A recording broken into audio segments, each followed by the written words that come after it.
Hi guys, and welcome to the Gin and Tonic Show. We help Muslims and non-Muslims alike to understand and handle Islam in the 21st century. We consider ourselves to be decent human beings, so we condemn categorically any abuse, oppression, misogyny, slavery, violence, anything like that. We do embrace, however, free speech and also criticism, even if it is directed at us, if it is factual and constructive criticism. We focus on Islam exclusively. So if you're curious about anything Islam, you've come to the right place. Now, we don't attack, which is aggressive, destructive, and antagonistic, neither Islam nor Muslims.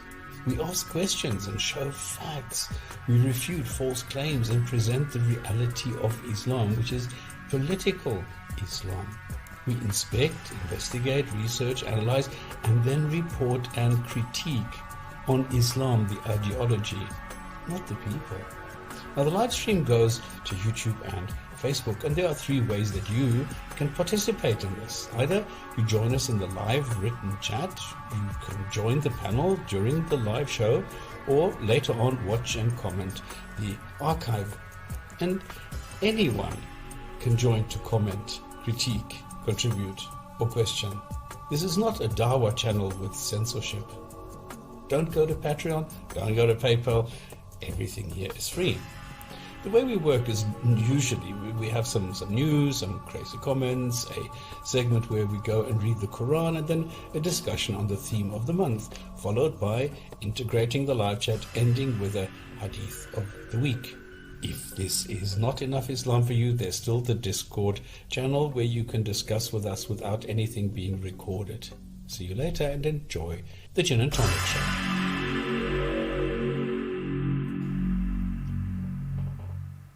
Hello. Good evening, good morning, good afternoon, good day to wherever you are. It is the 12th of February. It is the Gin and Tonic Show. Welcome everybody. We're going to have a wonderful evening tonight. We're going to have a lot of excitement, a lot of topics, and I hope we're going to have some more people on the panel. At the moment, it's just Rob and me. Hello, Dr. Mr. Rob, the... What was it? I don't even know if you're back now. I have this thing in my mind and now I got sidetracked. Hello, how are you? Good evening. Thank you, Stops. Good evening, everybody. Hope you're all well. I'm good. I'm not a doctor. I think my only claim to fame is I'm trying to invoke critical thinking and learning as we go along. So it was pointed out to me today, I'm not a philosophical expert. Fortunately, I've never claimed to be, and I learn as I go. So good evening, welcome. Hope you guys all enjoy the show. Give us a thumbs up if you are here, and throw us any comments as we go through.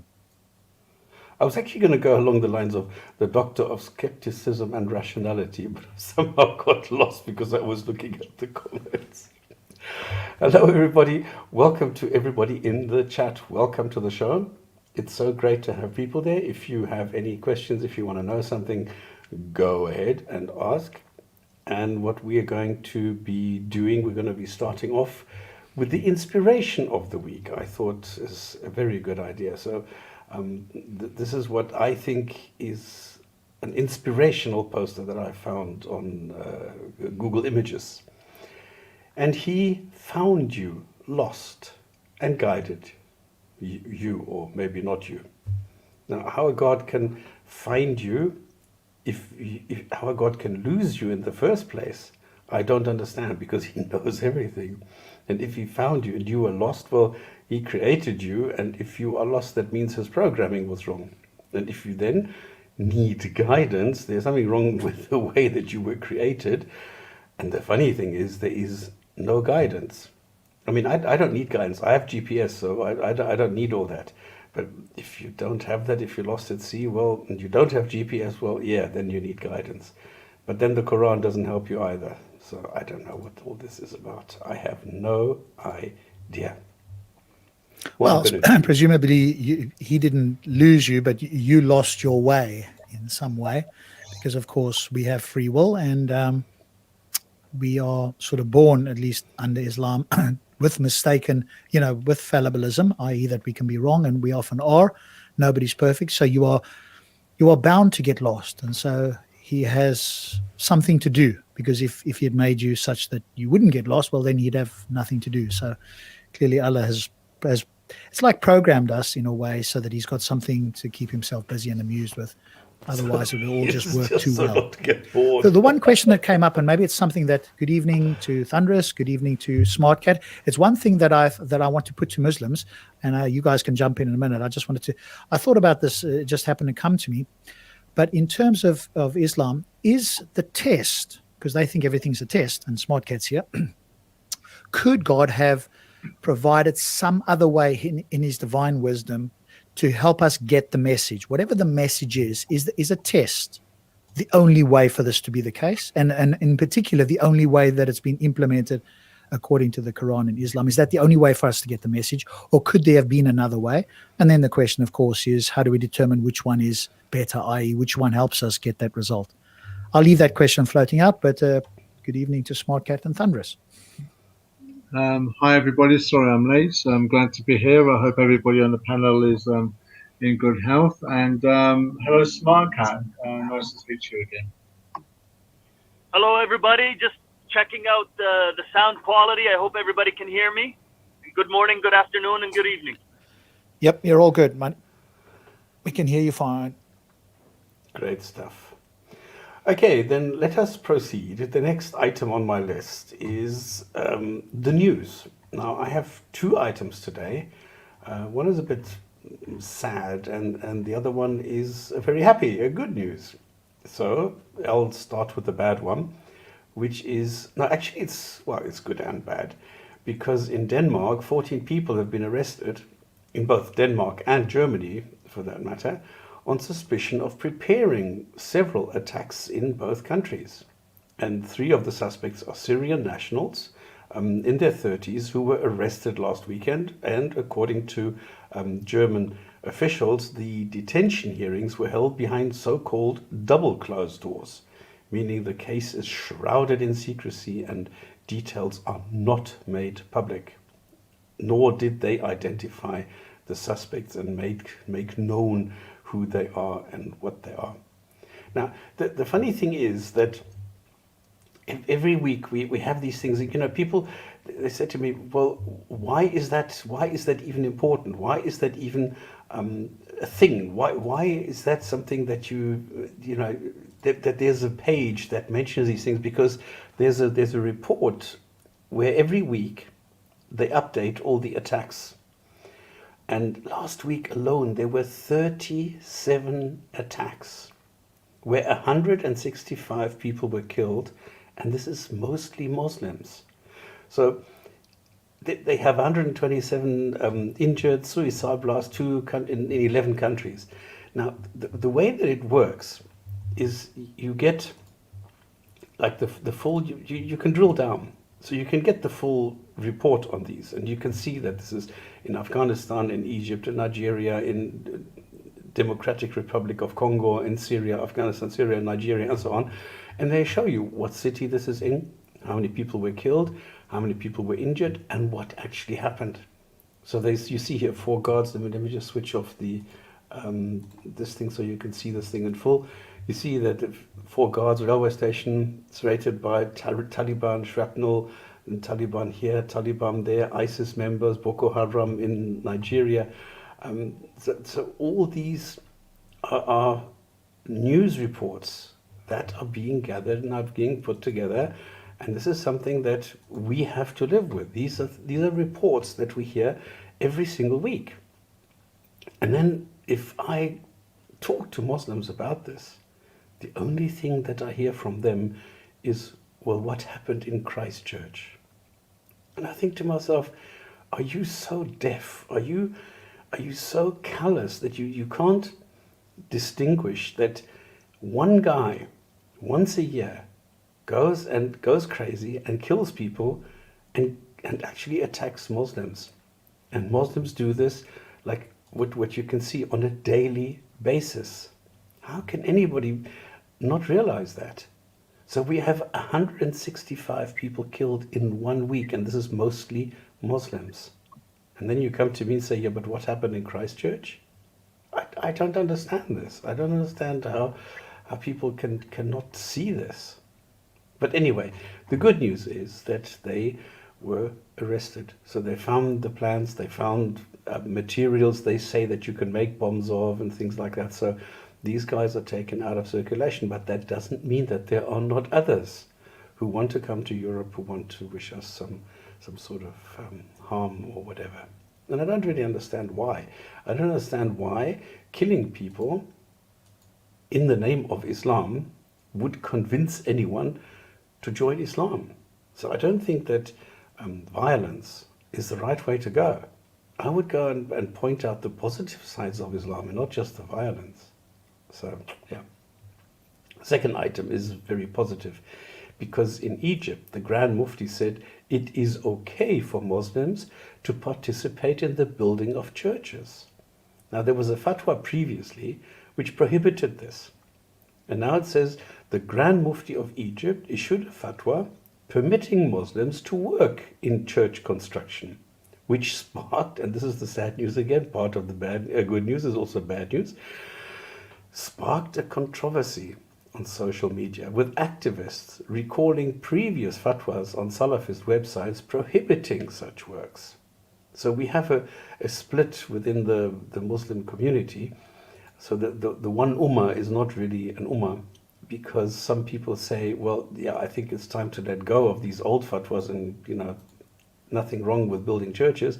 And some are saying, no, we need to stop, we need to continue boycotting the building of churches, because even in the constitution of Medina, this was prohibited. And this is where they go back to. So, yeah. Can I comment on that? Please do. Yeah, the irony of that is, why would Muslims or any Grand Mufti legitimize or sanctify the building of a church if the church is paying reverence to a man that in their text believed died, but in a Muslim text believe he didn't die? So how do you reconcile your Islam with allowing churches or participating in churches to be built? Yeah, exactly. Yeah, okay. And your answer is? There is no reconciliation. That's the point I'm trying to make. How do Muslims or the Mufti reconcile building churches? And will they be doing the same thing in Saudi Arabia? And what's your cutoff point? Is it you're going to allow Jewish temples to be built as well? It opens up a series of questions that, one, historically don't make sense, and from the Islamic perspective, in their texts, it doesn't make sense either. Because if Allah deceived people into believing from the first century that Jesus died, and they're following the lie that Allah himself set up, then and the Quran has come to clear up all this mistaken business in history that Jesus didn't die, then why are they building churches to a religion that teaches Jesus did? And this is then the open question, yeah. Yeah, okay. Can you guys hear me just fine, I hope? Yes. I got a few things to say. First thing, yeah, thank you guys. First thing, Muslims or so-called Muslims who perpetrate violence in the name of Allah, Muhammad, and Islam, are not only doing a disservice to the religion, but they bastardize the religion they claim to represent. They tarnish the religion that they claim these horrible acts of violence, and they use quote unquote scripture to justify their violence. But there's 1.8 billion people who profess in this religion who are appalled by these actions of these people. It's not like, hey, we're impressed with what they do. So that's the first thing. And another thing about the church, I mean, there's a long history with Muslims living with Jews, Christians, and Zoroastrians and Hindus. And there have been times in Islamic history, regardless of the geographical location, where there was coexistence and there was conflict. Now, in times of conflict, yeah, 100%, these things happened where they didn't allow the building of other people's places of worship. Do I agree with it as a Muslim? No, I don't.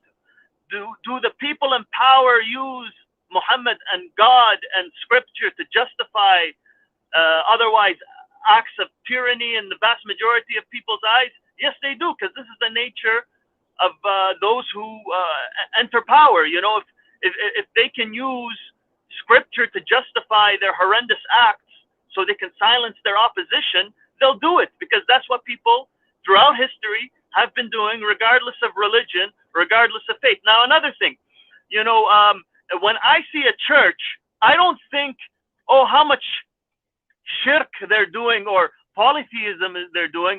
When I see a church, I'm like, okay, how much? I look at it like they're coming over there to remember God. So that's my perspective as a Muslim. From an Islamic point of view, it's like people come to their places of worship and remember God, not to commit polytheism or heresy or blasphemy.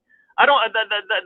That's a perspective that I don't share, and I know many Muslims around the world don't share that. When they see another people worship, they like they're worshiping God, our God, for the vast majority. Can I just counter that by saying you don't speak for the vast majority, and with the greatest respect to the vast majority of Muslims, and if we're looking at the figure of say 1.6 billion, we'd have to say 1.2 billion are oblivious to the teachings of Islam. They are merely Muslims by rote. When you say that Muslims are disgusted by terrorism, the thing is, you see, when you look at the Islamic texts, and people are saying certain Muslims are using texts, well, the texts have to exist for Muslims to cite the text to use them as a justification for violence. So irrespective of their repulsion, the texts do exist, and it's their ignorance that keeps them allow me to finish, and then that allows them to be frustrated with this, because the frustration is actually they're down to their own ignorance of what their own religions teach. Now, Stops mentioned a point about Christchurch. Fine. But the thing is, to see, you can use the Bible to show that that is not a scriptural point. You can use that to actually throw that as a non-religious act than a religious act, because the texts don't justify the violence. You can't even rationalize the violence. Whereas the Hadith and the Quran are blatantly unambiguous about their contempt for non-Muslims. Now, you just mentioned, just to mention something else that you mentioned there as well, Smart Cat, you mentioned shirk. Shirk is the unforgivable sin, but in those Christian denominations like Catholicism or Church of England or whatever, they are committing shirk, which is the unforgivable sin. So the Grand Mufti is contributing to a lie, a belief system that is based, from Islamic parlance, a lie, which is also shirk, which is unforgivable sin. So it is contribution to the damnation of those people by allowing churches to be built, or participating or encouraging or contributing to the churches being built, which would be contrary to what Allah wants for people if you're trying to win people over to the truth via dawah. Look, 100%, I don't disagree with the concept that they're committing shirk, but I'm pretty sure the vast majority of people want to worship the one true God, the creator of the heavens and the earth. You know, in the process of that, if they commit shirk, that's on them. But I wasn't trying to get to that point, but no, I'm not conflicting with anything. But I want to go back to what Rob was saying in regards to life is a test, you know, and I want to stay on topic. I don't want to jump on too much things, but yeah, I think life is a test, and you know, there's a famous saying, you know, if you want to know your Lord, know yourself, right? And so if you know yourself as a human being, you know that every left, right, center turn you take in life, there's always somebody or something or some event testing you, morally, financially, spiritually, physically. So, you know, it's easy for a person to make the logical conclusion that God is testing you, because everything else in life, there's a test one way or another. Just to say that, but the thing is, historically, from every test that has ever been devised, the person that's in the test or taking the test knows it's a test. He knows what he's being tested for, and probably examines or does some pre-study before he takes the test. This life is a test is not actually, doesn't fit, because we don't know we're in the test. We don't know what the test is. We can't pre-rehearse or pre-study for the test, and we don't know what the pass ratio is or what the fail ratio is. In every, and then this life is a test. It's just a default position or like a nebulous quote that people have made that other people have repeated as a mantra when they're faced with a difficult situation that may be coincidence or maybe something that they themselves have contributed to earlier at a point in their life, for instance, a financial situation or an emotional situation, and they say, oh, life is a test. Well, it's not. It's just a default phrase that people use, which is nebulous and meaningless. Well, the question was actually if there's not a better way of doing this instead of just testing. So this doesn't really make sense. And the other 2 points, Smarkat, the one question I always have, if there is violence, how come it is so rare that the Muslim Ummah, the community of Muslims, how come they don't condemn this? Why don't they all get together and say, we condemn violence. We all do this. We all condemn violence. We do not allow this. And then the other point that you said is that there was coexistence. No, there wasn't. It was always submission. It was always that the Christians and the Jews had to pay the jizya before they were even allowed to live on the territory. So it's a little bit skewed.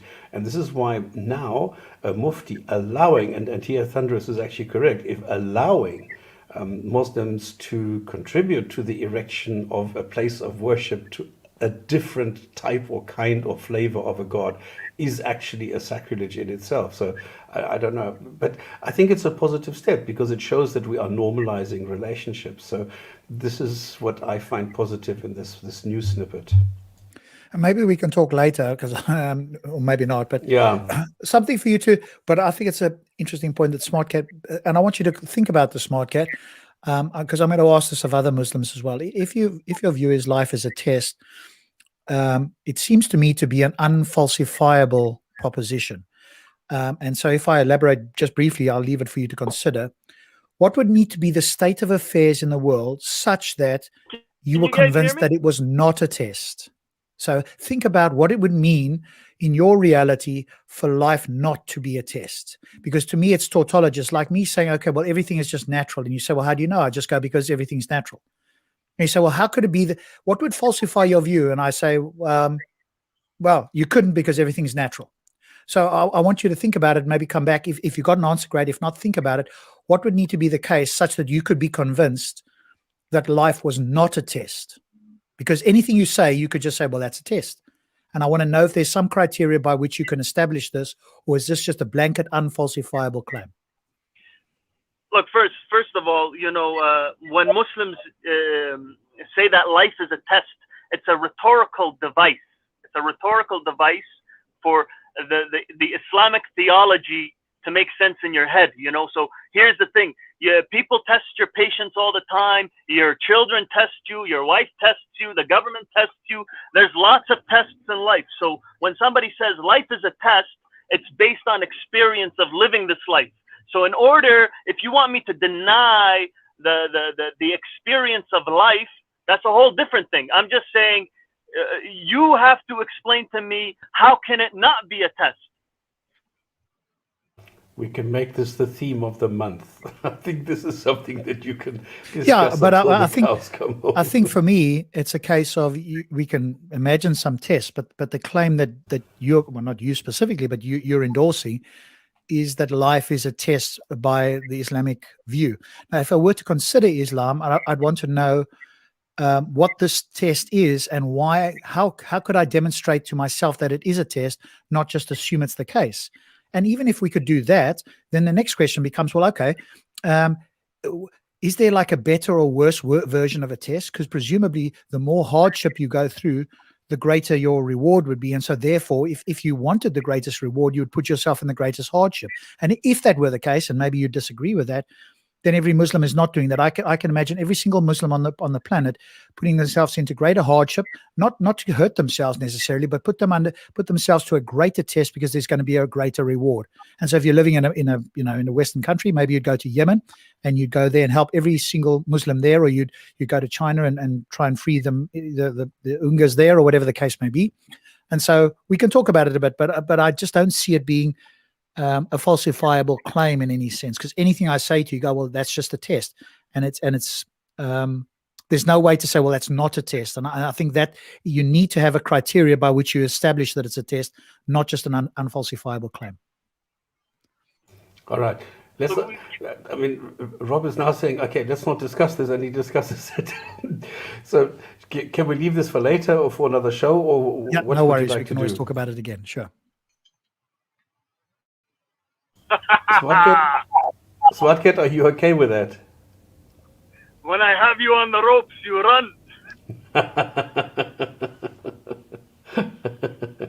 Okay, then I will make a note that we need to discuss this test issue. Maybe we can even do a show, or one show, or I don't know, maybe not a month is too much. Maybe we can do next week, if we don't critique a video, or we critique a video next week, and then the video after that we do a test discussion. So no, you guys are very generous with your time. No, we can move on. Yeah. okay, now what we're going to do next is one of my favorites. I think everybody's favorite.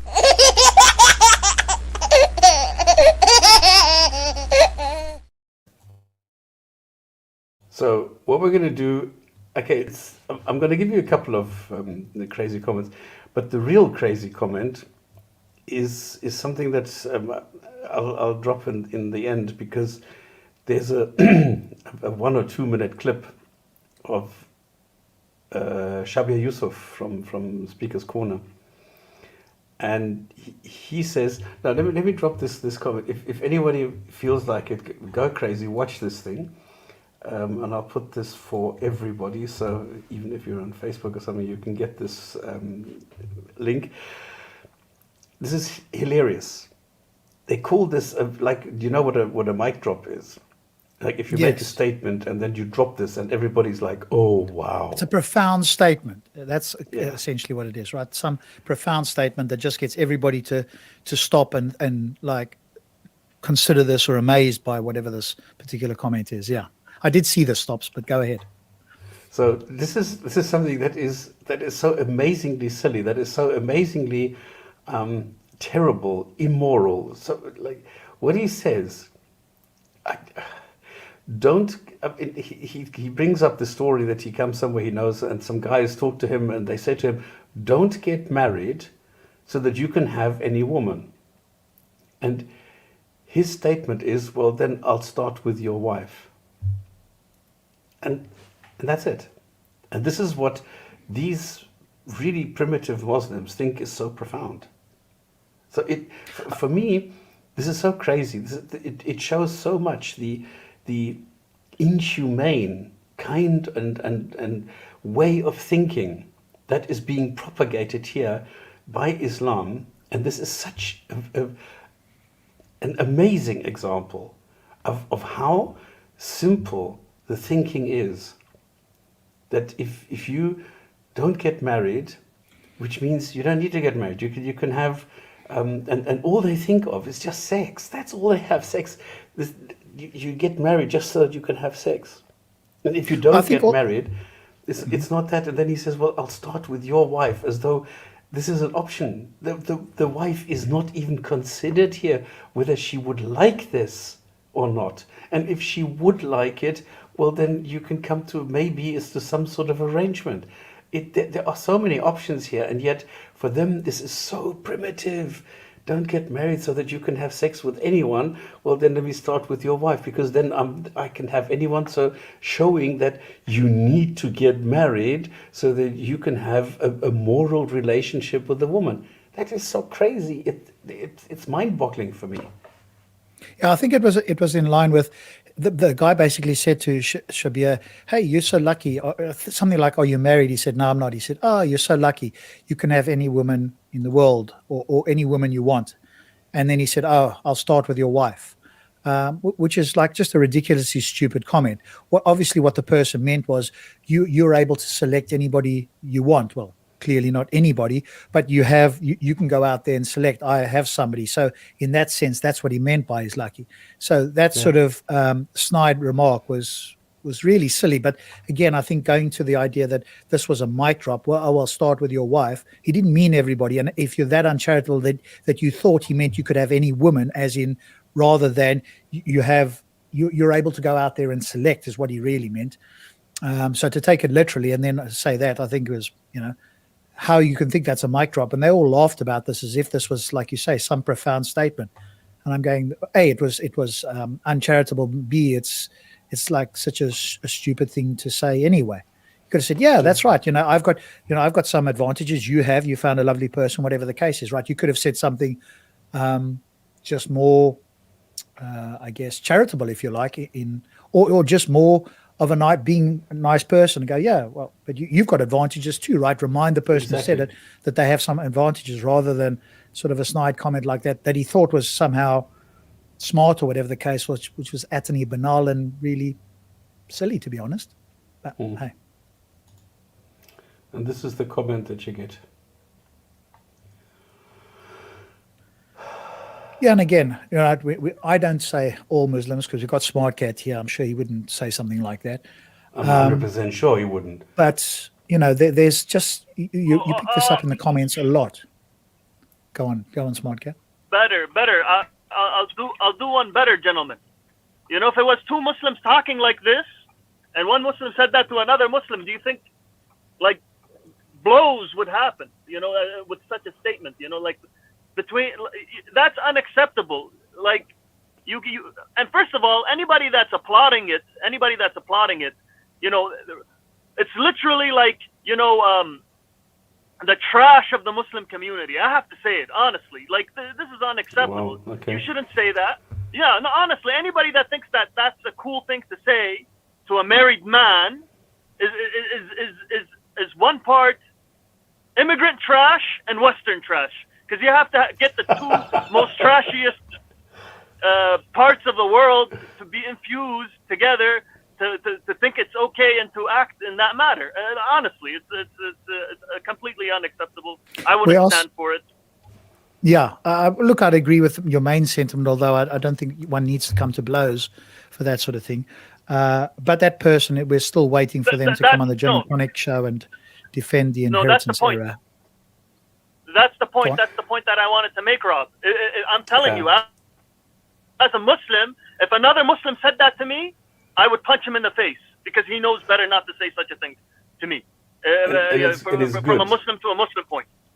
No, it's not good to say such a thing to anybody's way. It was good that you are showing us that there are Muslims who still have some decency within them. This is the point.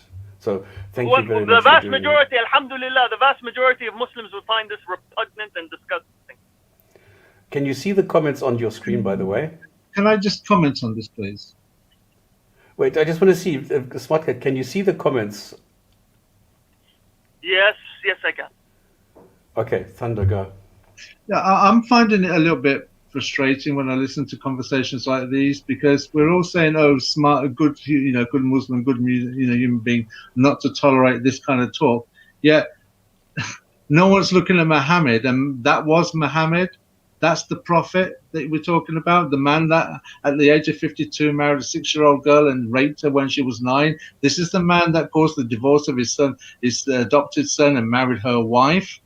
And we're all talking like, where you guys are talking, saying, oh, it's repugnant behavior, decency, and things like that. The very start of this religion is predicated on a man's obsession with getting any woman that he can and speaking in a way about women that is repugnant. You can't be a Muslim and have the opinions, or you want to change Islam or mold Islam into some kind of modern image. Islam is predicated on the Quran and the Hadith. That is what defines Islam. You can't change it. Yes, you can. It's no longer Islam. But how can you change? How can you change it? You can. Go on. For centuries, the Christian church was killing people, murdering them, suppressing them, oppressing them, going absolute apeshit with all sorts of things, and this changed. And the same thing can happen in Islam. All you need to do is take the Quran with a pinch of salt and say, okay, it's not to be taken literally. It's not like the literal word of a God. It is man-made. People wrote it, and we can't take every single word or anything that we want to be literal, and the pieces that we want to be allegorical.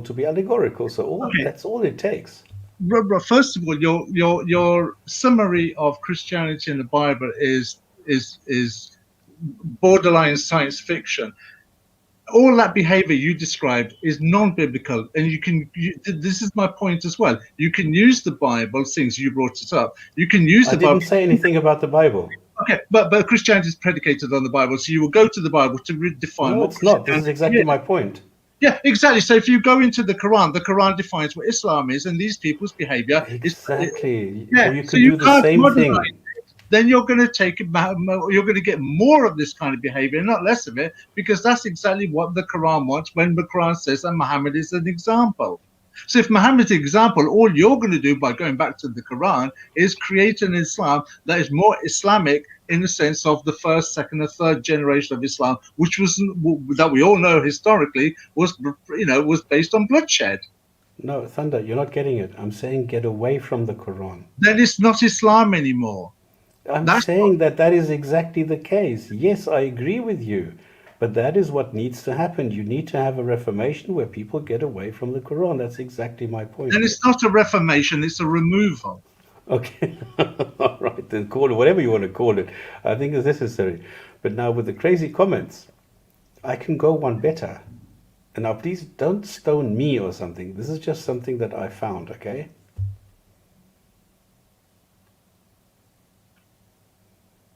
So this is what Muslims think. If somebody like Shabir says, well, I'll start with your wife, which we all agree is not exactly a great thing to do. There are Muslims who will say, that was brutal. They admire this. Checkmate. This is I think that goes to, this is profound. I think that goes to Thunderous' point. And Thunderous is saying, well, does. those by the Quran standards are good Muslims, and the Muslims that are condemning it, like SmartCat, are not following the example. And so while we agree with SmartCat, I think Thunderous' point is, well, okay, but then he's not following the text, whereas the people that think this is a knockout are following the text. Obviously, SmartCat can respond to that, but as I understand it, that was part of at least what Thunderous' critique was. Well, where is in the text I am required to applaud such deplorable behavior? Where in the text? Is it to say, to believe in the propaganda, that my prophet was a pedophile and a sex maniac, therefore I'm supposed to applaud this individual's comments? This lacks logic in many departments. You know, let me just entertain you guys for 1 minute. Okay, I'll let you talk.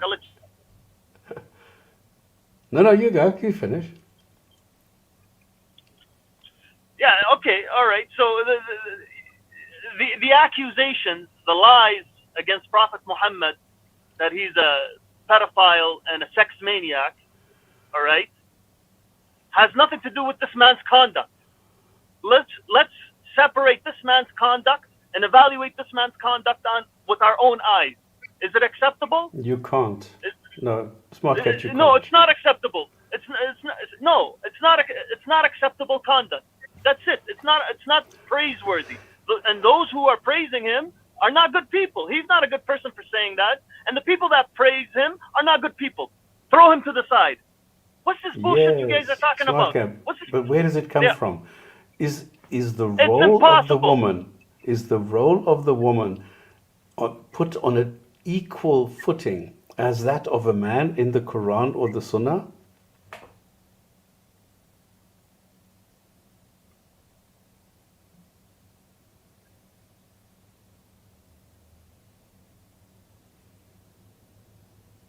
Hello, SmartCat.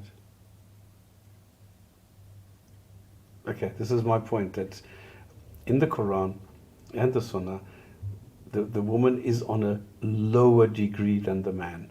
And this is what the man decides. Can you guys hear me? Are you back? I don't know. Yeah. Can you guys hear me? Oh, okay. You're back, yeah. man and woman are equals under the eyes of God, but they have Okay. different roles in society. Am I a Okay. liar when I say that? Am I a liar? No, absolutely correct. Absolutely correct. Okay, so there, that's my answer. Okay. But the thing is that how Muhammad treated women? Most definitely, that's how he treated them.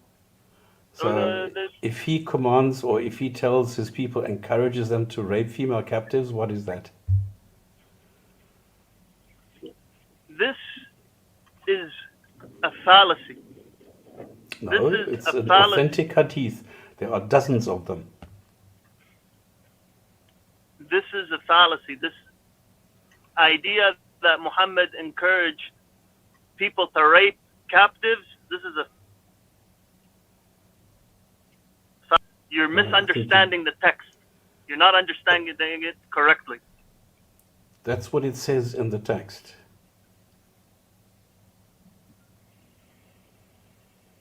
He didn't I say think what rape would- female. I think what would need to happen, Stops, you can either do it now or later, but if we're on it, we're on it. You'd have to bring up the text and we can all have a look and then we can see. No, Otherwise, I don't want a discussion now. The thing is, in the Quran, does it say that a man can marry 4 women? Okay, I'll throw it back at you. You're saying you don't want to have a 100 discussion, but you're continuing with the discussion. Exactly, yeah, but I don't want to have a discussion on the sunnah now, on the raping of the captives. I just want to say, in general, the role of the women in the Quran, because I want to get away from the hadith again. Yeah, in the Surah Quran, An-Nisa, does it say yeah. a man can have 4 wives? Yes. And Surah An-Nisa, women are created for your pleasure. You may have 1, 2, 3, or 4 as long as you do justice amongst them and whatever your right hand possesses. Yeah. There you go. So the other thing is, if you go to Sentence 228, you will see that the man is a degree above women. So this equality does not work. So what we're looking at in Islam, and this is where Thunder is coming from, and he's 100% correct, is that we are looking at an inequality. So I don't think we still need to establish that. And this is why I don't really want to have this discussion, that we're going to say there is an inequality in Islam within men and women. And this is why if a man is what you are doing and you treat a woman as an equal and you give her the same human rights, then you are not being a good Muslim, because according to Islam, this is not something that is the case. And this is the whole point that we are trying to make. Now, you have been Look, vocal and you've said you don't accept it, and that is great and good. But you cannot go and say that the woman has the same rights as a man. That you cannot say. Look, like I said, I don't have a problem with women being your equal or being above you or being your leaders or whatever you want to call them. For me, I believe that men and women are created equal in the eyes of God when we are going to answer for our sins. But in society, our roles they manifest differently because we are a sexual dimorphic species. Okay, and it is okay. That's cool. That's it. That's it for me, and cool. it Then let's matches leave it my there. worldview, and it matches my reality. That's Okay. it. Yeah. Then let's leave it there. This is just something where I've thought this is a very, very bad example to put out in public, and then to label this as a mic drop, as something profound and something wonderful, and to get these kind of a comment or these comments. This is sick. In my eyes, this is sick, because I agree with you, and Thunder also points out very accurately what this is. So yeah, I think we all agree on this. Let's go to the next one. And this says, test to see. Now this is somebody on Facebook, and this is I can't imagine a human being today being so stupid. Test to see if you can have something advanced without a creator. Leave nothing for 1 billion years and see if it gives you an iPhone. Ha ha ha ha. I mean, I don't know. This to me is a crazy comment. This is supposed to be an argument why you need a creator. Leave nothing for 1 billion years and see if you get an iPhone. I don't know what kind of an argument that is supposed to be. And then finally, the last one for today. Somebody said to me, it's spelled Quran in English. What can't you spell? That's their spelling of it. They obviously don't realize there's more than one way to spell it in English. But to say exactly in English, it's not Quran but Quran. And she says it's still in English. This is amazing. That's why I thought, okay, this deserves to be. But that previous comment, it's doubly wrong, right? Who said you leave nothing? What does it mean to even leave nothing? That doesn't make sense. I've always said it. I'm not convinced that the conceptual idea of philosophical nothing is even possible in our reality, because anything we point to that we might have in the past said, that's nothing, in fact is just quantum vacuum or quantum fluctuations anyway. Even if you remove all matter, all energy, and you have what would otherwise be, quote, nothing or a void, we know that virtual particles are popping in and out of existence. And according to Lawrence Krauss, if you give it enough time, you'll get a quantum, what's the term? Where it's like ripples going out, and these ripples cross over each other, and you get this unstable. You get you get quantum instability, and that will give rise to a universe, right? And whether it's our universe or another one, if you give it long enough, a universe like ours is bound to pop. When I say like ours, not exactly ours necessarily, but it's not just, it will happen given enough time. And so, but most people won't accept that as nothing. So then the question is, okay, what is there nothing, and why would we accept that concept is in fact something that is possible in reality? And the other thing is, and when I've asked Muslims this, I've never had any sort of answer. They sort of conflate nothing. They don't really know. It's a lot of, I won't ask SmartCat now, but something to consider. Why would we consider absolute nothing from an Islamic point of view possible in reality in any way, especially if God was all there was, and now we have a universe and everything inside there's nothing you can point to that is nothing in the philosophical sense. So we'll leave it like that for now. And in philosophy, there's also this idea, this concept that if you have an almost infinite variety and possibilities, that it's a thought experiment, that anything can happen within all these different possibilities that you can't even fathom you can't quantify. There you go. You can't quantify them, and this is why if you have an infinite or close to infinite number of universes and possibilities, that yes, even nothing can become an iPhone. So, okay, then let's go to the next one, which is our second favorite one, which is... It's puzzling. I don't think I've ever seen anything quite like this before. Now I've changed it, as you can see, from a Krazy Koran to the Koran Korner, because I don't want to go and be like totally against it. So let's run through a couple of things here. Let me just share the screen. There you go. So then let me close this one so we can close this one. There we go. Now, last week we said, don't they know? Allah knows all. And this is a reference to the unseen. Now, the unseen is a huge concept in Islam. And then Allah will ridicule and punish those who criticize obligatory charity. Allah will not forgive them because they disbelieved in Allah and the Messenger. And now we get to a new segment in the Quran, which is all about fighting for Allah. So in chapter 9, sentence 81, what I do is I take the full sentence and I condense it, and I only take the essence of what is left. So this is like a kind of tafsir, a kind of exegesis that I am performing here. So what is left if you go and analyze the sentence in chapter 9? Then you said, those who don't fight for Allah will feel the hellfire. Now, remember, my idea or my hypothesis is that this was a recruitment manual where people were enticed, were sort of asked, well, why don't you come and fight for me? You will be rewarded, and if not, you will be punished. Thank you, Rob.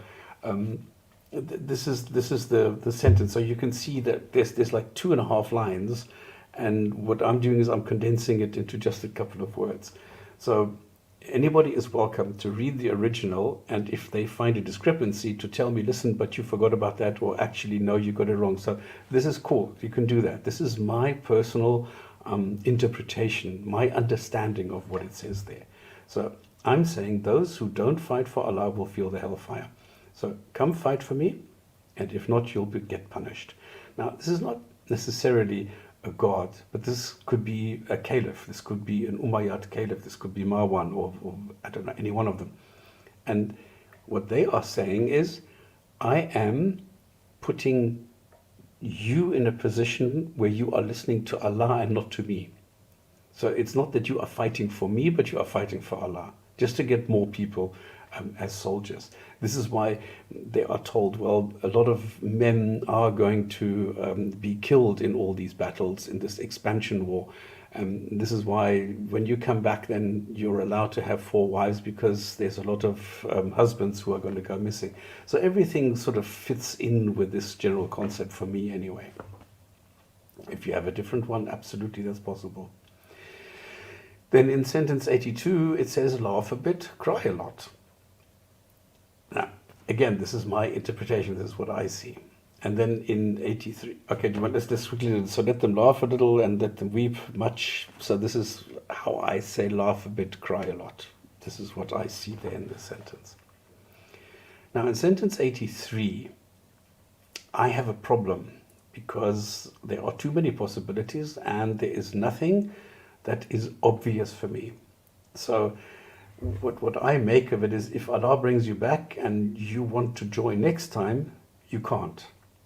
Now this doesn't make sense for me, because it means that if you go into a battle, then you come back home, and then you want to go again, you can't.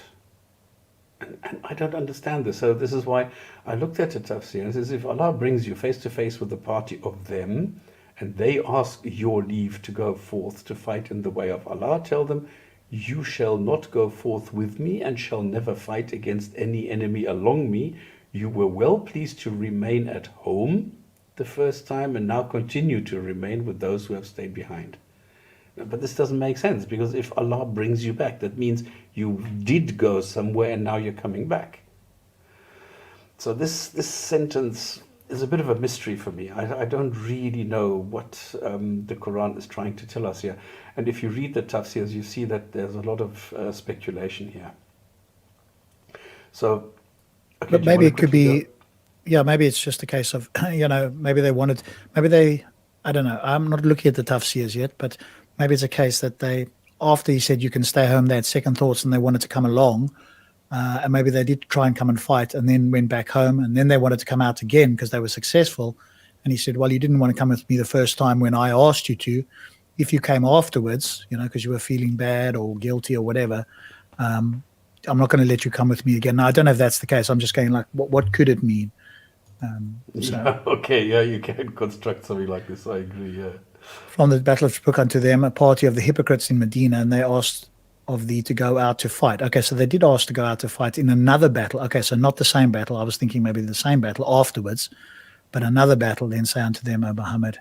Okay, so maybe they've seen the Muslims being successful in the first battle, and then they go, oh, okay, we want to come and fight with you now. We've seen what you guys can do, and Muhammad's going like, no, you're not coming. You're not coming with me. You can stay at home, essentially. Yeah, but so it's still what is he bringing them back from? Is that from the battle they originally didn't want to go to? If Allah bring thee back from the battle of Tabuk, okay, so there is one, unto a party of them. Oh, okay, so he's basically saying, if Allah brought the survivors back from this battle unto a party of them, the hypocrites in Medina, and they ask of thee to go out to battle. So the hypocrites now ask you, can we go out and fight with you? Then say, you shall never go out with me after the battle of Tabuk, nor fight with me against a foe. You were content in sitting still the first time. Okay, so you were quite happy to stay home the first time. I've now come back. We as survivors have come back. You've seen us. We've been victorious. Now you want to join the winning side. Now it's too late, essentially. Yeah. Now you're starting to make sense. Okay, now it's sort of, all right, this could be, yeah. Then I need to change this question mark, and then if Allah brings you back from a battle, to the ones who, oh my God, all right, this has very little, okay. So if it brings somebody back, no, if you don't want to fight and then want to join the next time, you can't. Yeah, kind of. That's as I'm sort of getting it there. Yeah. So if you want to join next time, you can't. Yeah. So I can delete this. Great. Yeah, when we came back from the battle and you saw us and you wanted to come out again and asked if you could come, no, you're quite satisfying sitting at home. You can stay home now. Chuck you, Farley. Yeah. Okay, then I need to get this, format this, do this. Hello, come back here. Why are you not the same? Okay, I'll do that next time. Then 85 says... well, 84 says don't pray for them, right? Oh, sorry, 84 says don't pray for them. I forgot about that one. Then 85, don't let money or children impress you. Allah wants to punish them. They were disbelievers. These are still the same people who did not want to come and fight with you. And 86 says, when asked by Allah to fight together with the messenger, they declined. They stay behind and don't understand. And those who fight will be successful. They will live in gardens with rivers forever. The others will be punished, but not if they are really unable. So this is a provision to protect those who are, like for example, if somebody is blind or handicapped or something, they can't go fight, then this does not apply to them, so they will not be punished. Or those lacking the resource. In other words, if you can't buy a horse and you can't buy a shield or a sword or something, then obviously you can't fight and then you're excused. But the complacent had their heart sealed. So if you could do and you didn't, you get punished. And Allah and His Messenger will see what you did, and you will be shown what you did. So leave them, they're going to go to hell. And because disobedience does not please Allah. So here again, it goes into this thing that if you really can't, then it's okay. But if you can, then you must. Because if not, it's not me, the caliph, who's going to be angry, but God is going to be angry with you. And then, okay, this one I don't understand. The Bedouins, the desert Arabs. I don't know why they are considered to be the worst. This I didn't quite understand. Because for me, they were also Muslims. So, or maybe all the desert Bedouins never became Muslims and they stayed pagan. I don't know. So this, I don't know how to interpret this really. They don't donate and hope you lose, but they will get their due. But some are okay. So, okay. And those who joined early will be rewarded. In other words, again, we've heard this before. These are the ones who joined Muhammad when he went to Medina. And those are the ones considered early joiners. So they are going to get rewarded. All right. So that concludes our Koran Korner. Thank you very much for this. So I learned something today. Thank you. Because I was really puzzled by this, and I couldn't make heads or tails of what the hell was going on here. So, yeah. Yeah. All right. So what we're going to do today is, let me just close this. What we're going to do today is the theme of today is going to be talking a little bit about Hadith. Hadith, the narrations, the tradition, whatever. Does anybody, should we first ask?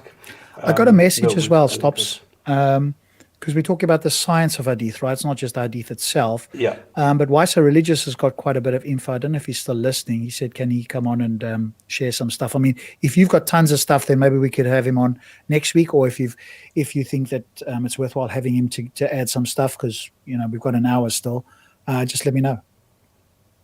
Yeah, well, then let's do that. Then I will just go through the things that I have. I can be brief. I can, I'm very flexible in this. I can be brief and just run through a couple of things. So, Why So, if you want to come on and you want to give your view, then, yeah, more than welcome. Then what I'm going to do is I'm just going to give a quick intro. Yeah. Yeah, I've given him a Facebook link so he can jump on. Okay, Brilliant. Go for it. So, the way that I start is I say, well, it's a tradition. and the word hadith actually refers to the records or the words, actions, teachings, or the silent approval of Muhammad. What I'm going to be doing is, let me just put this link out, because this is, I think, a really, really good text. There you go. And this is a summary of what the traditions actually were. And what I'm going to do is I'm just going to bring this up so that we can go through this a little bit, because I think this is a very good summary. Okay, we just welcome Waiso. He's just joined us here. So good evening, Waiso. Hello. Stops if you go through your bit, and then Waiso can jump in because he's got some info and he can always screen share as well. Because really what we're looking at hopefully here, ultimately Stops is going to tell us a little bit about the hadith, but what we want to look at is interrogate the idea of this, quote, science of hadith, that some Muslims think is just so special, that's just incredible, right? And that's what we want to look at. So I leave it to you guys. Go for it. Okay, let me just find this.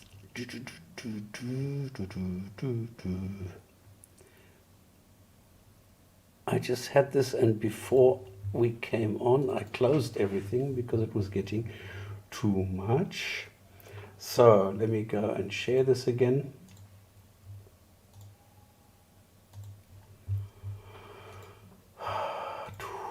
There we go.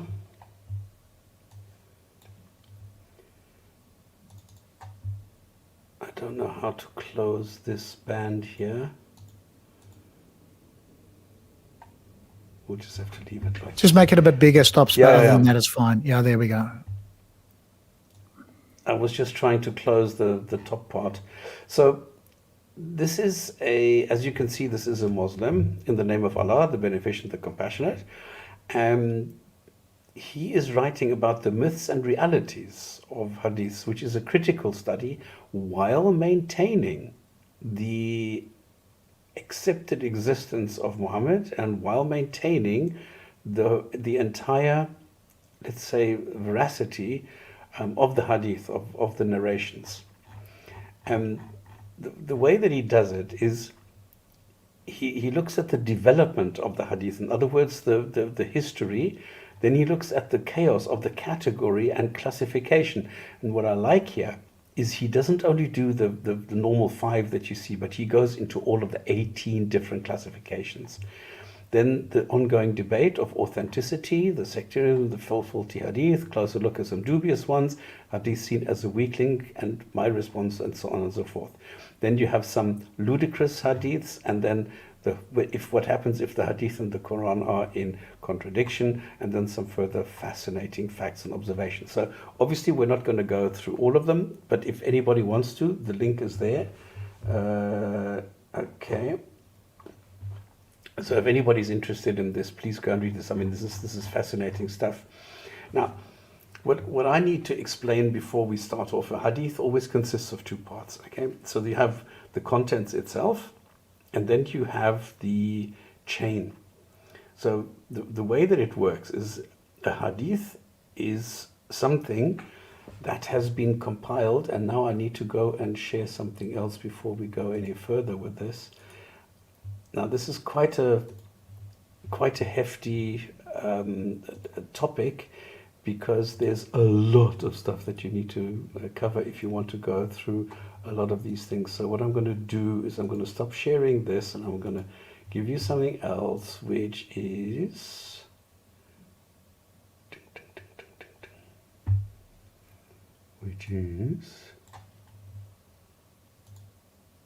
this thing. Oh boy. Okay, this one I can do like this. Now, if you look at hadith, you will see that you have 6 versions which are considered to be authentic. They were mostly Persians who concocted these. If you see the total numbers, you will see that today they amount to something like 38, close to 40,000. This was whittled down for something like over 500,000. So the way that it works is these people died like in the 9th century, 8th, 9th, 10th century. Muhammad died in 632, 7th century, early 6th, 7th century. So we have a split of 230, 240, 250, 260, 280 years. And it's only the Muwatta, which is a little bit earlier. Now, what is interesting in my eyes is that, for example, Bukhari is 4,500 kilometers away. Now, he collected this, and we can see that he died 238 years after Muhammad. So we're looking at 200, 250 years after something happened that it was recorded. So remember that if Muhammad died in 632, that means like in 625 or something, he was saying things. And then it took this amount of years before this was recorded. Now, the funny thing is, if you do your arithmetic and you say, okay, if this is close to 40,000, then this means if this was over 23 years, then we are talking about 5 hadiths per day that were being recorded by people. Now, how can anybody now remember that in the beginning Muhammad just had a handful of followers? So in the beginning it must have been a lot less. This means in the end it must have been 20, 30 or something per day that were being collected by people. So Muhammad was doing nothing else but just saying things which people remembered and then went and then gave to somebody else, gave to the hairdresser. The hairdresser gave it to the son. The son gave it to somebody else. Now we're talking about like 6, 7, 8, 9, 10 generations. And this is supposed to be verbatim what Muhammad said. So then we have Sahih Muslim. Is it complete? No, it's not even complete. There's things missing which he said, okay, well, I don't have this and this, and there are some this and this. So the way that it works is like if you take Louis XIV, known as Louis the Great or the Sun King, and he was the King of France, or Benjamin Franklin. He was a polymath, 6th president, founding father of the United States. Go, and the task is, or the challenge is to recollect every single day in their lives. Now, the hadith you have, I will get to this just now, you have the Qudsi, the sacred ones, and then you have all these collections. Who is to say that all these collections are correct? Who says that? Why are there collections which are not correct? Why are there collections where the people say, well, these are fabricated or these are not authentic? How can there be non-authentic hadith? So let me go back to my original point. If you go and you say, what is a hadith, then you need to always look at what is the contents, the actual text of the hadith, and who was it narrated by. Now, we've just seen that this was a couple of hundred years later, sometimes thousands of kilometers removed, and somebody tells somebody else, and this is then being collected, and then this is this. Now, we know, for example, that authentic, in other words, Sahih, graded as Sahih by Muslim scholars. For example, the narration of Aisha, where she says that she was 6 years old when she was married and 9 years when she had sex, this is now, the chain of narrators is fake. So if you actually go and you scrutinize this, and you take the hadith and you find the isnad that is associated with, this is just, a couple of names. Because Abu this said this, and Ibn Dada said this, and how are you going to know what these people are? Now the argument is, well, we know their names, we know how many children they had, we know how old they were, we know what they were doing, and this is why we know they are reliable. This is silly, but this is the way the hadiths work.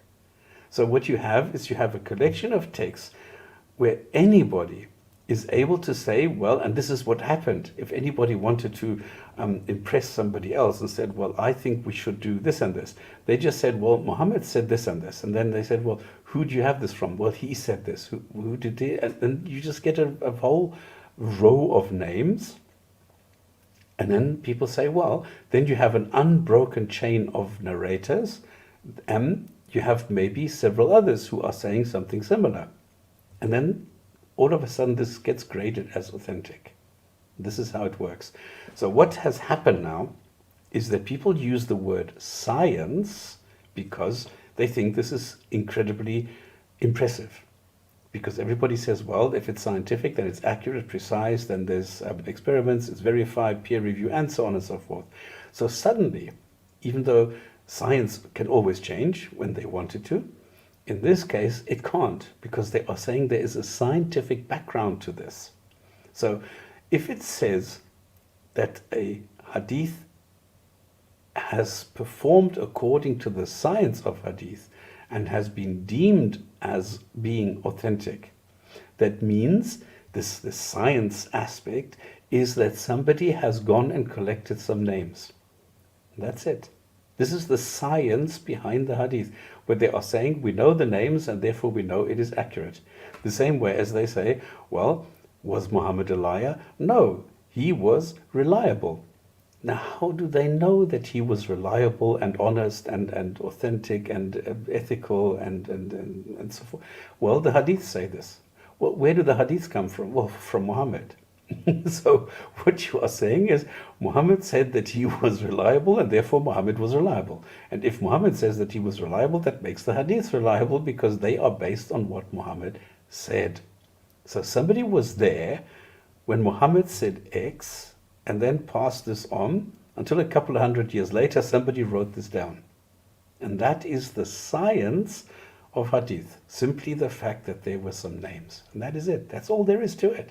This is what people call the science of hadith.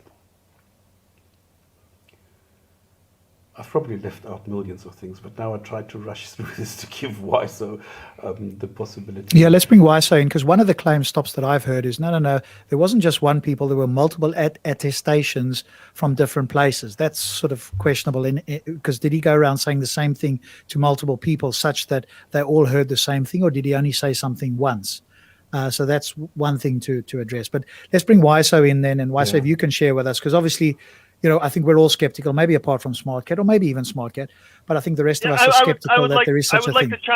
I would like to chime in after Wiso. I'm just giving the floor. So by all means. Yeah, let's have Wiso share, and you can come back. All right, appreciate y'all. You can say about this. Appreciate y'all letting me on. How about Smart Cat Aziz go ahead first, because maybe he will say something that while I go through, it will be touched on. All right, Smart Cat, do you want to respond to anything that Stops us said? I'm just gonna assume that Smart Cat has not a Smart Cat. Wiso has done his research. So yeah. Did you have any contentions with what Stops said? No. I would just like to add a few things and rebuttal a few things. The first thing I want to say as a Muslim, as a practicing Muslim, Hadith tradition is important for me. It's very important for me. Okay, it's the closest vehicle that I can get in a historical sense to what happened during the time and the life of Prophet Muhammad. So it's for me, it's very important. It's indispensable, and there's a whole bunch of arguments for Hadith, against Hadith. That's why you have the Quranists, and then you have the Puritarian point of view that you cannot even question the Hadith once it's declared Sahih, etc., and then the spectrum is in between. The first thing I wanted to mention, and it had to do with Stops' diagram, where he showed the oldest Hadith was Al-Mutawatta by Imam Malik, and it had a collection of about 1,100 Hadith. And as the years go by, the compilation of Hadith seemed to increase. And everybody in the Islamic world considers Imam Malik to be a prominent scholar in Hadith and jurisprudence, and he is a beloved figure in the Muslim world. But if you look at his Hadith compilation, it's only about 1,100 Hadiths. So it doesn't take a brainiac to realize as time goes, the Hadith tradition also increases. The importance of Hadith tradition increases, and the variation of Hadith also increases. Now, there's many explanations to that. It could be because of political, could be because of the rise in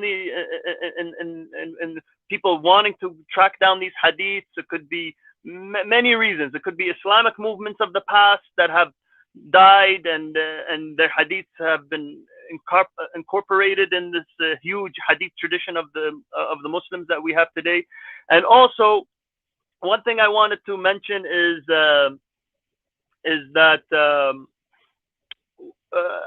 al-Mutawatta, Imam Malik himself incorporates hadith that he knows to be weak, and when he had that book, he just gave it to his students. It wasn't a mass published book. If you're a student of Imam Malik, he would give you that book, and he's like, read these 1,000 hadiths so I can teach you the science of Islam, jurisprudence, and history. You have to be familiar with these, because behind every hadith there was a personal lesson that Imam Malik would have taught his students behind them, like just like a professor giving you a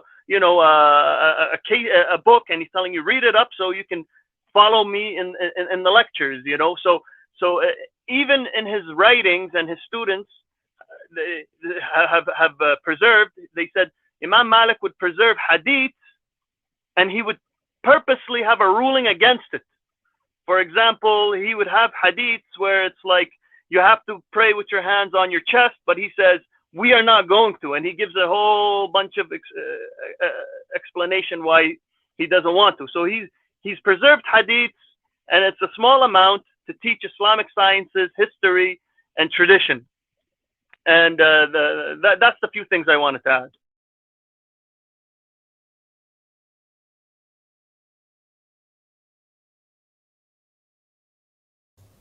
Okay, why so? All right. Appreciate y'all having me back on. See here. So I guess one thing I would like to start is asking Smart Cat, are hadiths revelations if they're Sahih?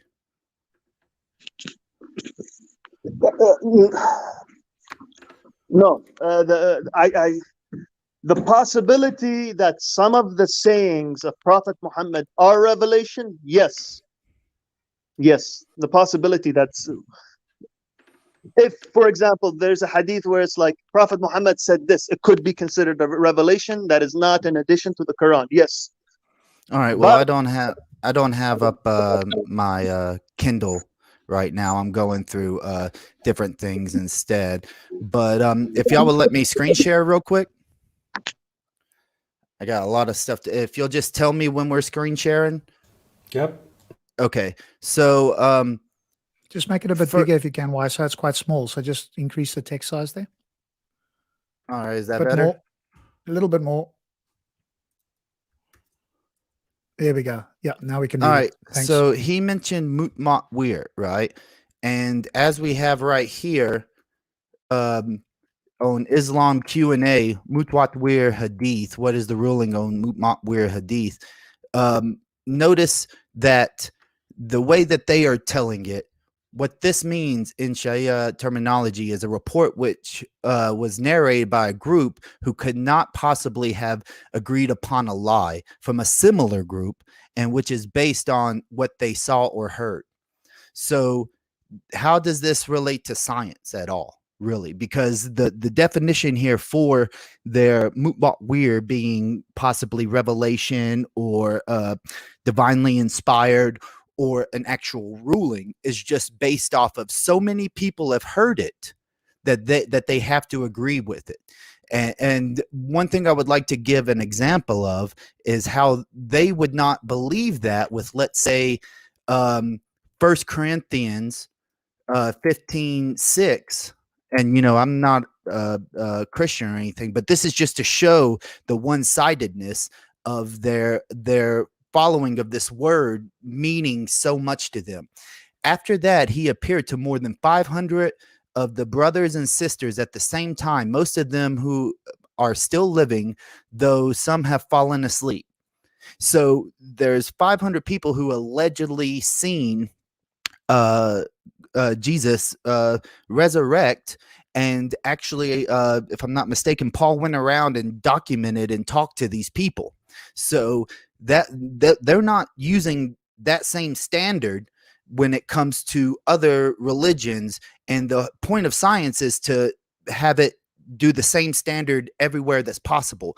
And to just give an example, Newton's law of gravity is different than Einstein's special relativity in a way, simply because it's not so much based on gravity on a planet, as opposed, which is Newton's, as opposed to Einstein's gravity being the curvature of space and time at the same time. So, but those two different laws of science apply to each other in different fields and can be applied. But when it comes to Islam, they will not apply to the same standard of other religions. I just wanted to point that out at first. Now, and when we're talking about, let's say, the Bukhari, right? And this is supposed to be the science of hadith. Right here, we have on Islam Q&A, are there any da'if hadiths in Al-Bukhari and Muslim? So that's the question. And Al-Albani, who is a very respected scholar from the previous century, he went around and he claims that there are 4 da'if, which is weak hadiths, which anybody who knows anything about Islam and hadith, it shows that da'if hadith cannot be used as revelation, divine inspiration, or to teach a ruling, a specific ruling in Islam, unless there are other hadiths like a Sahih hadith, and then they can try to pair it with the da'if hadith to try to make the Sahih hadith even more affirmative, right? But right here, this goes to one thing that Smart Cat was saying, that it's very important to him, and that, you know, they're not to question the hadith, right? Right here it says, we want to affirm, in fact, is that we should refrain from discussing such issues in which it is not appropriate for anyone to indulge except senior scholars of hadith. And the basic principle must be to continue to do what the scholars have been doing in the past and present, of accepting the hadith as sahih and not disputing about any of them, except for a report concerning which a senior scholar had made some reservations and more than one of them shared that concern. This is something that rarely happens and is not good to seek out such reports and ask them about. So don't even ask them about it. You get what I mean? Like, if the thing is about science is that you're supposed to ask. What is it? Lawrence Krauss said that the best thing a scientist can do is be proven wrong. You know, they make a claim and then that claim is refuted and proven not true. Well, here, Islam is basing the concept of divine revelation and authority from Allah based on things that have been proven within inside of their own scholarships to be weak. And they're saying, don't even concern yourselves about it. You are not in an authority to even question these people. And yet the Quran says, and Muslims will tell you this all the time, that Islam and the Quran is for those who ponder, right? Those who question. But here, Islam has migrated to the point of, hey, do not question when it comes down to these certain specifics. Now,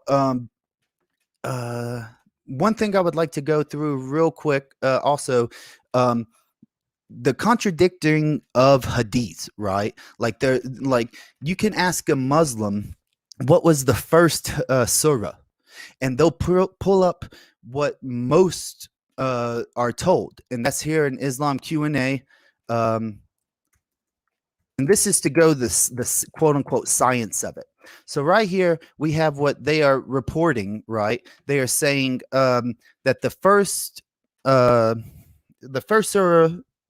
given was read. I am not of the readers. You know, everybody knows this one. And most Muslims believe that, right? Now, they say that because it came from Aisha, and she gives this whole paragraph or whatever talking about it. Alakat, Surah 96. But then right down here, and they're trying to verify that, right? With hadiths, I mean, with tafsirs and such. But then you go down here and it teaches a different one, which is the first one is cover me with blankets. So they did. And just so we could see that right here, you can see that this is in Bukhari, describing the period it caused a divine inspiration. While I was looking up, the angel came to sitting on a chair. Then I went to my wife and said, wrap me in garments. So this is allegedly the first one. Now, I'm not saying that science doesn't contradict at times, like I mentioned the Newton gravity and the special relativity, but the difference is we can reconcile those to explain the universe or explain various things. But when you mention these two forms of allegedly what is the first hadith, they have to pick and choose which ones, depending on their madhab, their school, their sect, that they choose to follow. It just depends on the person. Now, we also have here that in another one, the orders of the surahs and ayahs of the Quran. And it asks, and I'm not going to go through this whole one because this is a long one, but they're asking if the chapter names in the surahs were given by Allah or if the Sahaba decided the names of the chapters. Now, it's widely regarded, it says, that these are from Allah, but they do say that there are reasons to believe that the Sahaba performed the ijtihad, which is a consensus on what the name of certain surahs should be. Now, this would contradict the whole concept that Muslims have that the Quran itself is strictly from Allah in divine revelation, because that would mean that here it is inside of the scholarship. They agree that it is possible and that it might have happened because they only have a hadith where Muhammad said that he named 2 surahs, not that he named all of them and that they all came from Allah. Now, so that would kind of go against their science too, in a way. But the main point I wanted to get on here today is so cite in the Quran and the hadith. And I've asked Muslims this before: is it possible, or would Allah like misguide Muslims into believing something that isn't true? And they would say no. No, that's not going to happen. So in 67:4, Al-Mulk, the Dominion, this is a part where Allah is testing them, right? He says, who created the 7 heavens and layers? You do not see in the creation of the most merciful any inconsistency. So return vision. Do you see any breaks? So he's telling them to look up at the sky. Okay. Do they see any breaks? Notice return vision. Next one. Then return vision twice again. Vision will return to you humbled while it is fatigued. Now, this is the interesting part, right? Because he's saying that vision will return to you and fatigued. And to support this, if we go to the tafsirs, this is how they say it, at least in oh yeah, I didn't switch screens.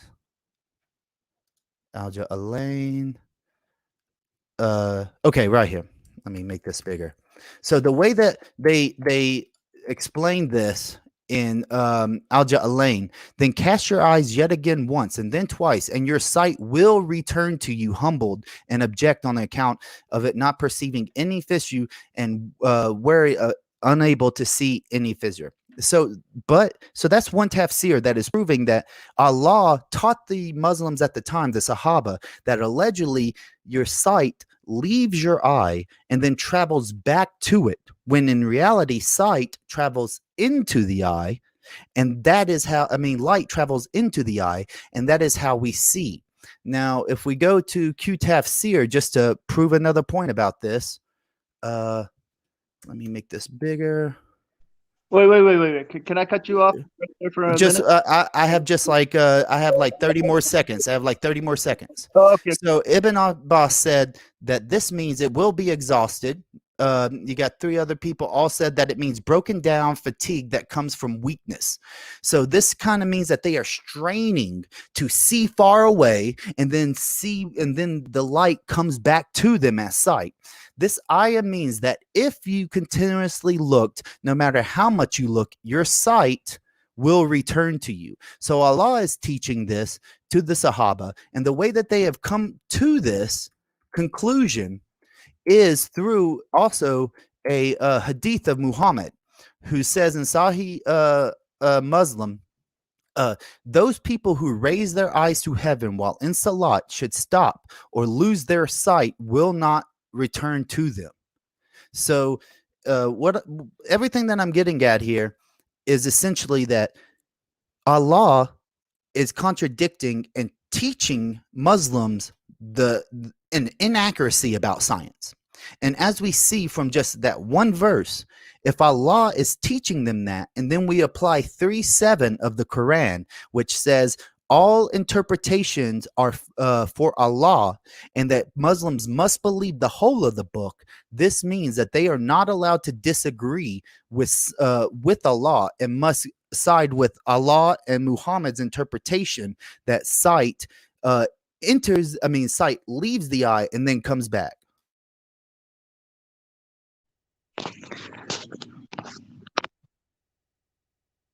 That's it. Okay, Smart Cat, you wanted to say something? And I want to welcome Mustafa, who's joined us as well. Thank you for joining us. Good evening to you too. Hello. Okay. Why so? You've been doing a lot of research on your free time, I can tell. Did you lose your mind? Whoa, come on. No. We're not going to go one-on-one and... No. I'm just asking him a question. Did he pull his hair out in the process of doing all this research? Was it frustrating? I've had this Side of Allah video up for months, so this is just all easy things for me to search because I know about it. No, I'm talking about the hadith, like researching the hadith tradition. Was it convoluted or complicated, or was it clear? I mean, if you want to know could you mute? I'm hearing background. Getting some feedback there. Smart Cat, is it like your TV or something playing? No, that's not me. So there's no searching. All this search is actually really easy. You know what I mean? All you have to do is a couple of word searches, and everything pops up. It's not hard.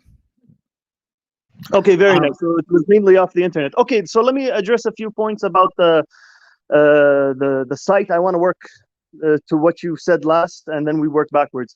First of all, the Quran is talking to you in a personal sense. It's not saying, hey, look, human being. It's not like Allah saying, this is how the eye works in a mechanical sense. The light goes into the lens and it reflects on the retina. No, it's talking about how you perceive sight. The Quran is talking about how you perceive sight as a human being in your body, as a conscious being with the five senses. So you're trying to fit a circle into a square, or the other way around. It doesn't matter, but you're using the wrong parameters of measurement to justify your argument. So may I refute that real quick? No, because now we're getting into a discussion on what the Quran says about eyesight and how to interpret this. We're actually talking about the science of the Hadith. Can we stick to that? Is that possible? Okay, yeah. Moving on. Science of Hadith. Like I said earlier, the science of Hadith it became orthodoxy, or it became formalized or canonized about 2 centuries after the said events.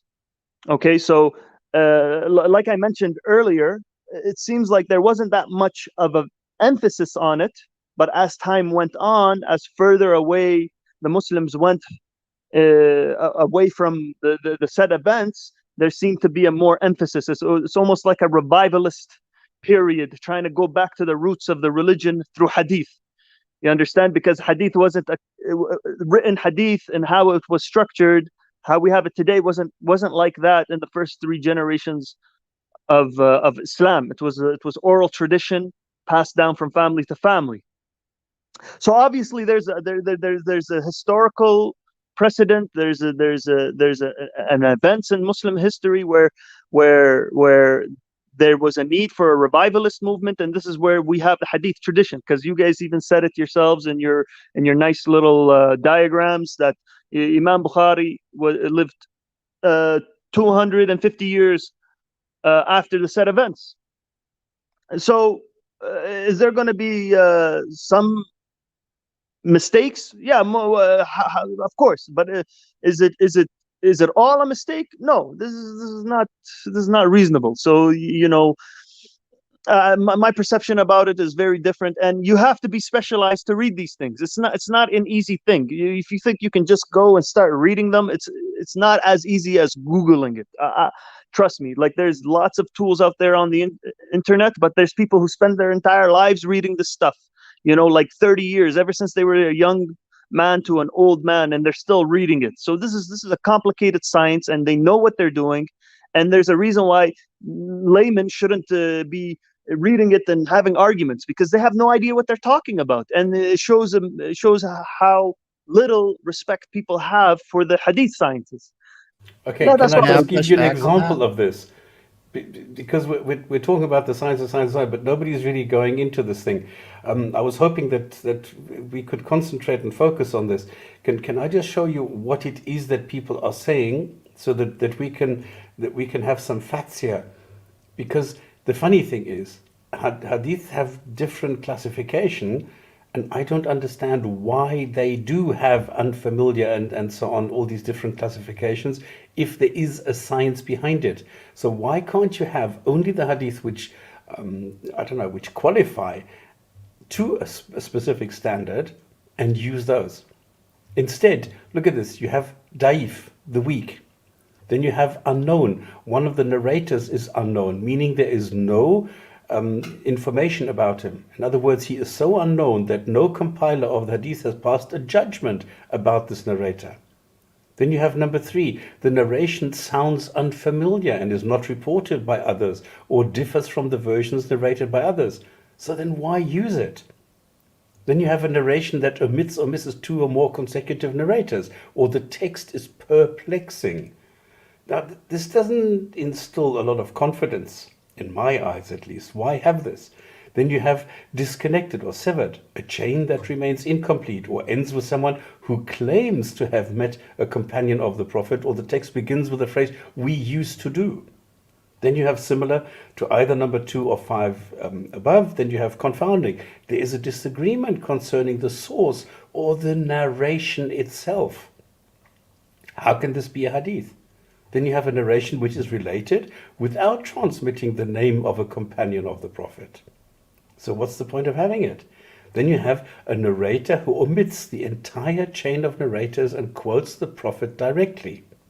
So this cannot be a hadith, because it does not qualify with the chain of narration. So one of the 2 criteria is not there. Then you have the chain between the first narrator and the Prophet is missing. Then the weak narrator whose report goes against another that seems more authentic. Then you have a narration that has additions to the text of the report. Then you have a report that goes against the norms of the sayings. Then chain reaches the Prophet or with others. A reliable chain, but not considered as totally sound, because it's only fair. Then you have a connected chain that could go up to a companion or the Prophet. Then you have a traceable chain that could go up to a companion of the Prophet. And only then do you get the sound narration, the authentic narration, which is the narration with an unbroken chain of narrators, and the narrators are regarded as reliable. Now, where is the science? If you have 18 different possibilities of hadith which are not really hadith, with a narration which anybody could fabricate, and only one of the 18 actually gives you any degree of confidence. Well, that is a lot of layers. And I have a question also for Why So Religious. Do you happen to have the link where you earlier stated that the Sahaba were responsible for naming the chapters? Do you happen to have the link in the study? I said that the scholars say that it's possible that there is a ijtihad, a consensus that the chapter names, the surah names, and the placements of the surahs and the verses came from Muhammad, but there are scholarships that say that it's that it might not have, and came from the Sahaba. But I can put that in the chat in just a moment. I exited out of that screen after my screen share. If I have a moment, I would like to ask something that he just said in a moment ago. Absolutely. So he made the claim that this, these hadith sciences are so advanced, that they're not for laymen's. It's really weird because if you look at like what science has actually been, it's been from people who were not really like experts in any field, right? Like before, Muslims like to all celebrate the concept of, let's say, algebra. Well, there was no algebra before a Muslim came up for it, and then that created the mathematical sciences of that field. But let's look at something like Michael Faraday, right, with engine combustion.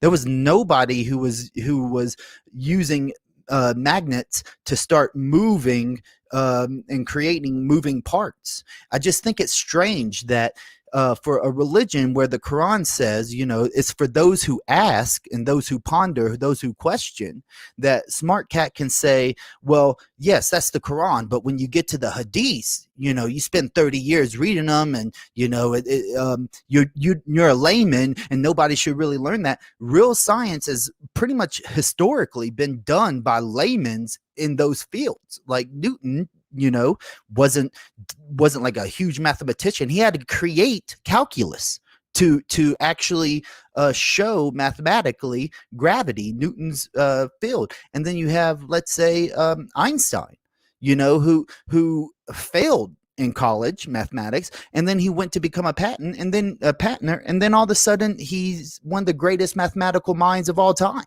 So I just think that it's very convenient that Islam can say, hey, you have to, you cannot question this, just like that side I gave you. You cannot question this because you are not an expert. And even if you want to question an expert, you shouldn't do it. Just don't do it. Don't question it.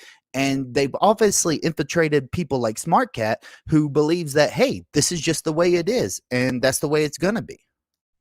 No, not necessarily. First of all, Newton, he just innovated algebra, and he didn't really create calculus. I mean, he's an innovator, and all these people are innovators, and they're working off the strength of giants to get to where they got. And hadith is similar to that. It starts with the first compilation, Imam Malik, and then it explodes, and then people have to figure out the differences, and they have to do the classifications. It's just the science has been developed, and right now to be a muhaddith, which is an expert in hadith, it takes 30 years because it's a tradition that didn't come over. It's a science that didn't develop overnight. It's a science that many people dedicated their lives to, and there's profound knowledge and profound understanding and profound things in the hadith. I can't even go over them because I haven't even read them all. It's just, it's not fair. It's not fair. It just shows, a Western sense. It's to me, you guys are expressing Western exceptionalism, and you're not respecting Islamic science. I would say that what is the science? What is the science? You keep on using that word, but where is the science? Look, what you guys are reading is not even like the tip of the iceberg. Like there is like you mentioned earlier, where you said you had to read the names, and if they're exactly what you said, that requires an entire curriculum in and of itself. So you just, I'm telling you guys, I know you don't want to believe me. I know, like, hey, I'm just gonna go to this guy for a brain surgery. He works off Craigslist, and I'm gonna get my legal advice from my next door neighbor, and that's total. No, that's horrible. And you guys don't want to give the respect where the respect is due. And we're telling you it's a science. You should approach it the same way you would approach any other profession. Okay, but you don't Smart Cat. I think you're deviating a bit here. You didn't answer the question. What is the science then? Like, guys, are you joking? Like, do you want me to teach you calculus? Would you No, what is the science in the hadith? The science in the hadith. What is the science in the hadith? That's a very specific question. You guys are smart. You guys are smart. Anything that requires anything to be achieved requires you guys to actually dedicate the time and learn it.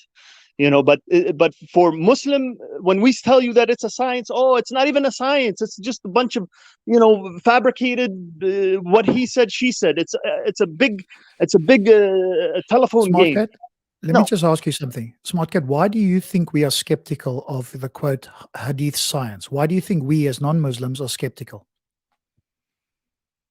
Because it doesn't, because you guys don't, for some reason you don't think it matches your personal interpretation of science. Would as I understand it, would you agree that it's been passed down verbally between people? Yes.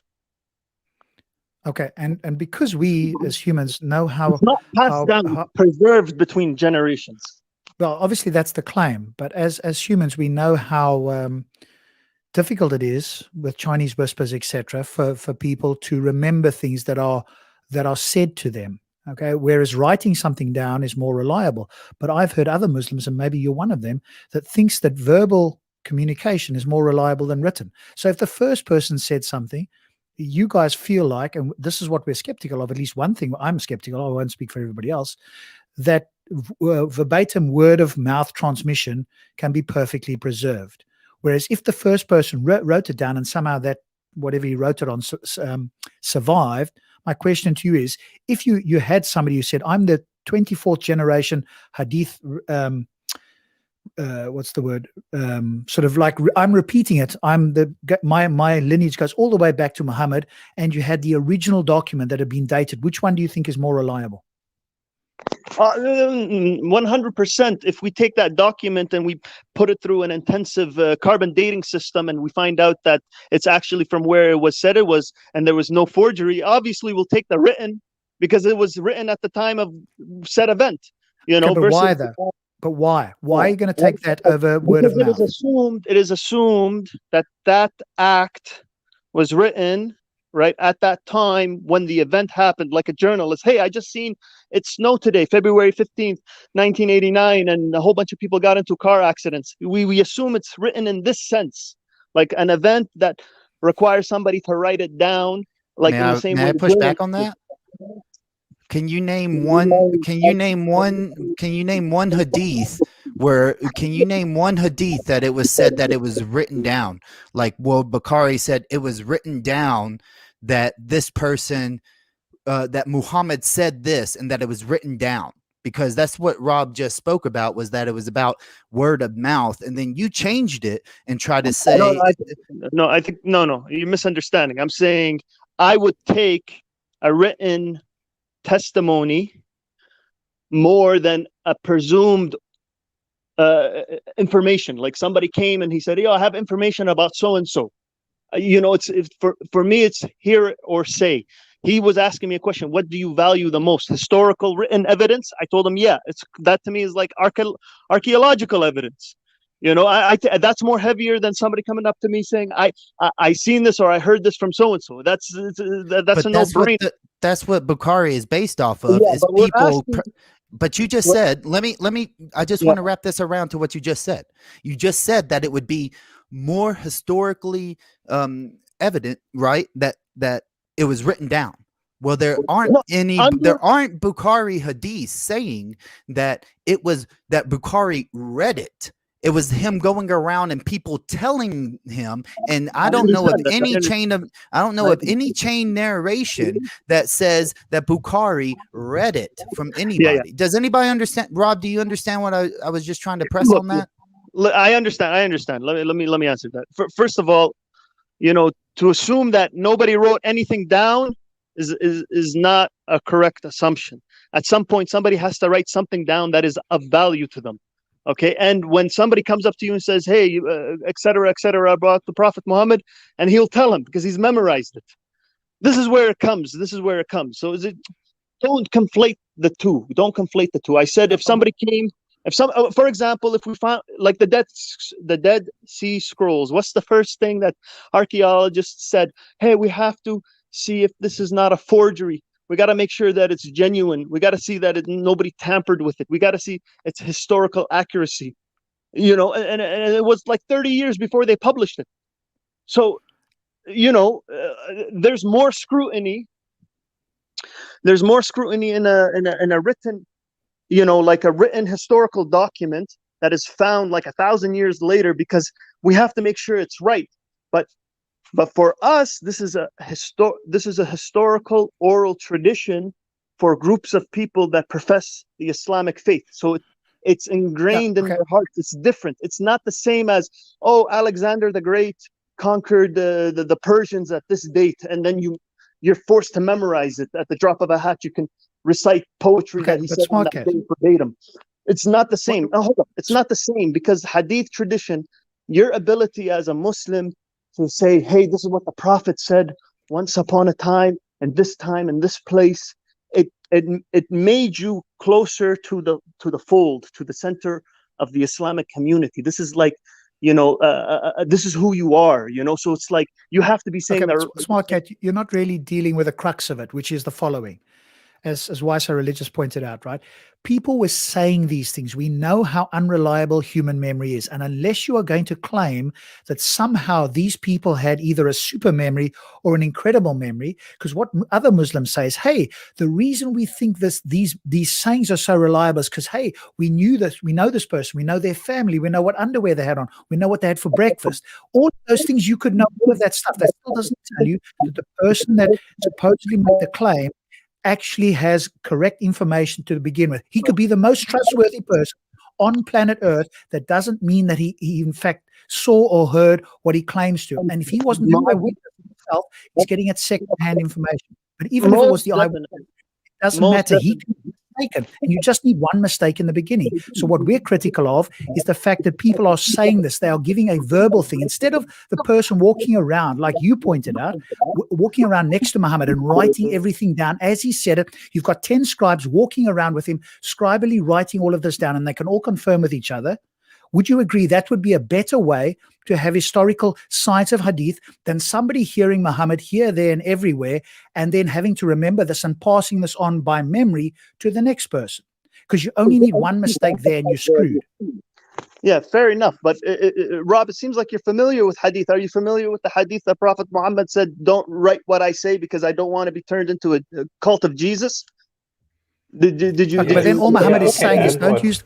Okay, but Smart Cat, all you're saying is Muhammad is saying don't use the more reliable method in case people take me as Jesus.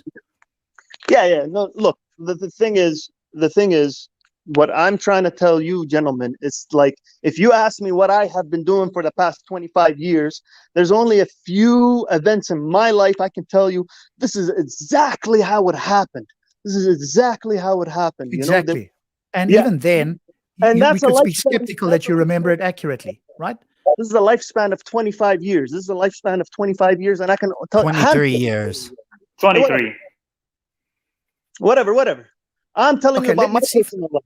I'm telling you about my. That actually raised a good point, though, that you said 25 instead of 23. I'm talking about my. I'm talking about. He was not talking about Muhammad.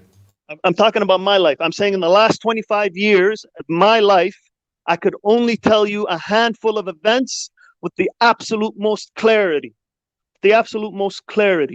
Now, there's people, presumably, who lived a long time ago, and they had a profound experience with God's messenger, okay? And they remembered every single word that came out of his mouth.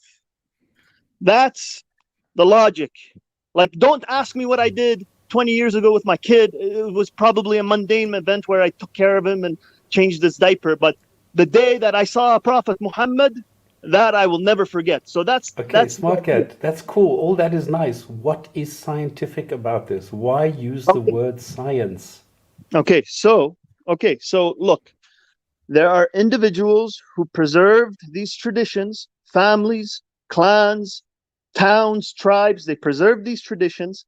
Okay, and what happened was Muslims, whether they be in power or they're from a fanatical sect or a deviant sect, they would fabricate traditions, and then these traditions started seeping their way into society, in the Islamic society, and then there was this need to kind of go backwards and figure out what's right and what's wrong. So this is where the science developed. It was an attempt to differentiate between authentic tradition and hearsay tradition. Yes, So but what is the science? it has to do with the names of the people that were relaying this information, just like how you Okay, mentioned. so you're coming back to exactly what we said in the beginning, which is he said, she said, and all we have is the name. This is what Rob just pointed out. So Yeah, this is the science, that we know the name, we know how many children, and therefore this is science. Yeah, It's not, it's just a word. Yeah, but this is presumably this is how you have to look at it, like Sunnah, like Imam Muslim, Imam Bukhari, Bukhari. Dawood, Tirmidhi, all these individuals. It's presumed that all these individuals went to reliable individuals within the Islamic community, regardless of their geographical location, and interviewed them. And they're like, okay, blah blah blah blah blah blah, and they only kept what met their criteria. I just want to ask No, this this real is quick. impossible. We just showed that he is thousands of kilometers away, hundreds of years removed. There is no way that anyone is being interviewed here. This is just a collection of stories. It seems we're all talking about the same thing. We're just giving them different labels. I'm just saying that somebody went and took some stories, wrote them down, attributed them to some people, and said, well, they are reliable because of I don't know what. And this goes back to somebody where we don't even know whether Muhammad existed. So what you are doing is you're just labeling it as science, but there is no science. It is just a couple of stories. Okay. I have a question. I just want to put it this way. No, can you interview a dead man? Can you interview a dead man? This is useless. Exactly. I want to ask you, how is it scientific to tell people to not question what is allegedly the science, right? Like I showed you, I just want to put it real quick. I showed you that the scholars are saying, do not even question about this, even to the people who are studied in the scientific hadith. Now, in all other fields of where the word science is used, is it the same concept where you are not allowed to question the outcome or the relevance, as opposed to inside of Islam, that this quote unquote science is not allowed to be questioned by anybody? This just shows your ignorance about academia.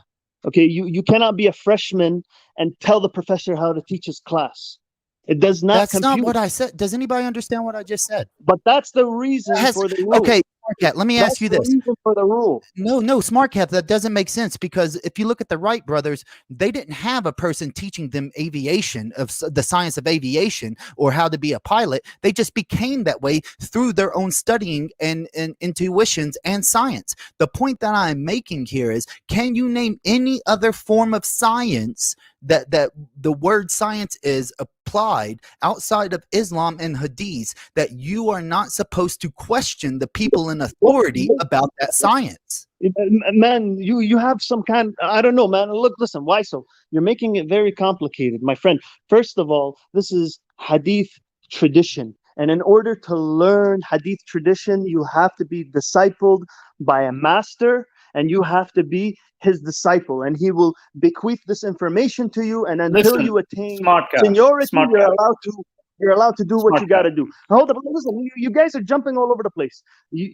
Okay, all right. So let me answer why so as much as I can. All right. So, and I said this a million times. You guys don't like the word science or Hadith science because it does not match your Western idea of what science should be. But that's irrelevant, because science no, I'm serious. The science has been established. It's been debated 1,000 years ago, and part of that establishment is the real work of scholars going around asking people, doing their process and recording it down. Now you can't go back and double verify their work, because all the people that were part of this process are dead. So you tell me what I'm supposed to do. This hopeless Muslim is supposed to do, because he can't see the truth. You tell me what I'm supposed to do. You should be skeptical. Accept it for what it is.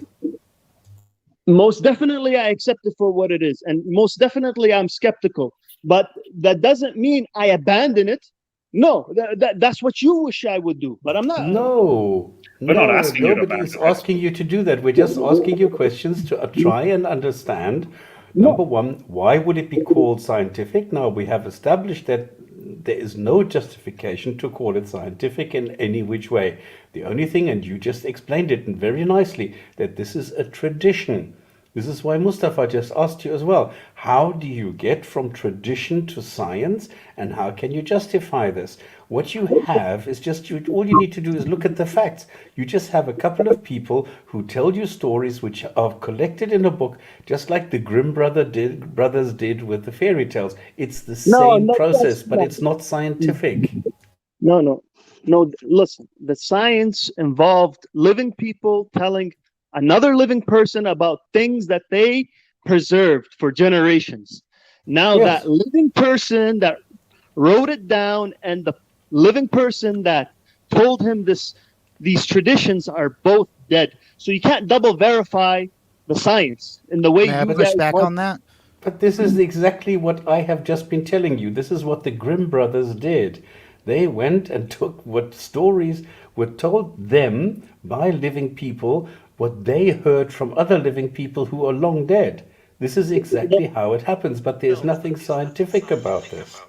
No, What we need to do is we cannot call it scientific if it is just a couple of people talking and conveying messages and stories that they heard from somebody else. That's the only thing. We're just trying to understand Yes, why it is 1,000 that we are all saying the same thing and just giving it different labels. And 1,001 Smart Cat, nights is a hello. yeah, sorry. What this would be accurately described as hearsay, and in legal definition, hearsay means someone said a statement, and in legal terms, in a court, or it's submitted for the truth of the statements.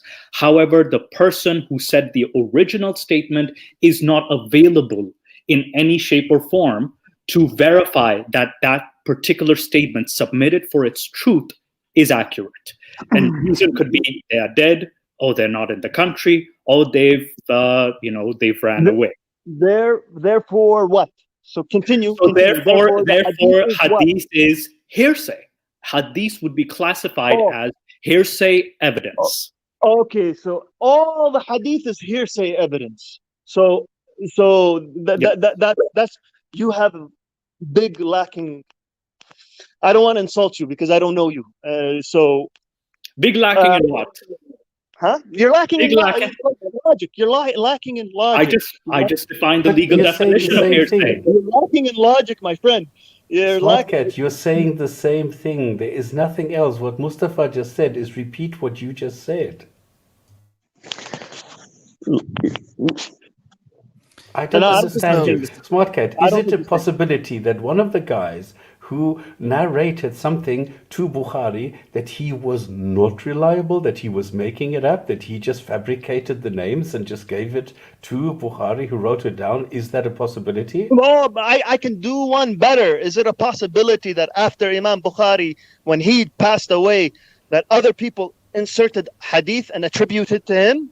Yeah, of course. That's also Yes. that's also a possibility. Why not? But to say no. But this is exactly what we are all agreeing upon, and for some odd reason you are pushing back on that and saying, no, but this is accurate, it is scientific, it is this.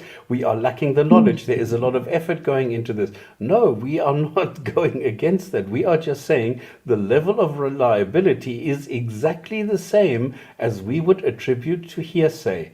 It is not something that is scientifically demonstrable, testable. Okay. You cannot do anything with what you would normally attribute science. Okay, think of doing an ancient documentary.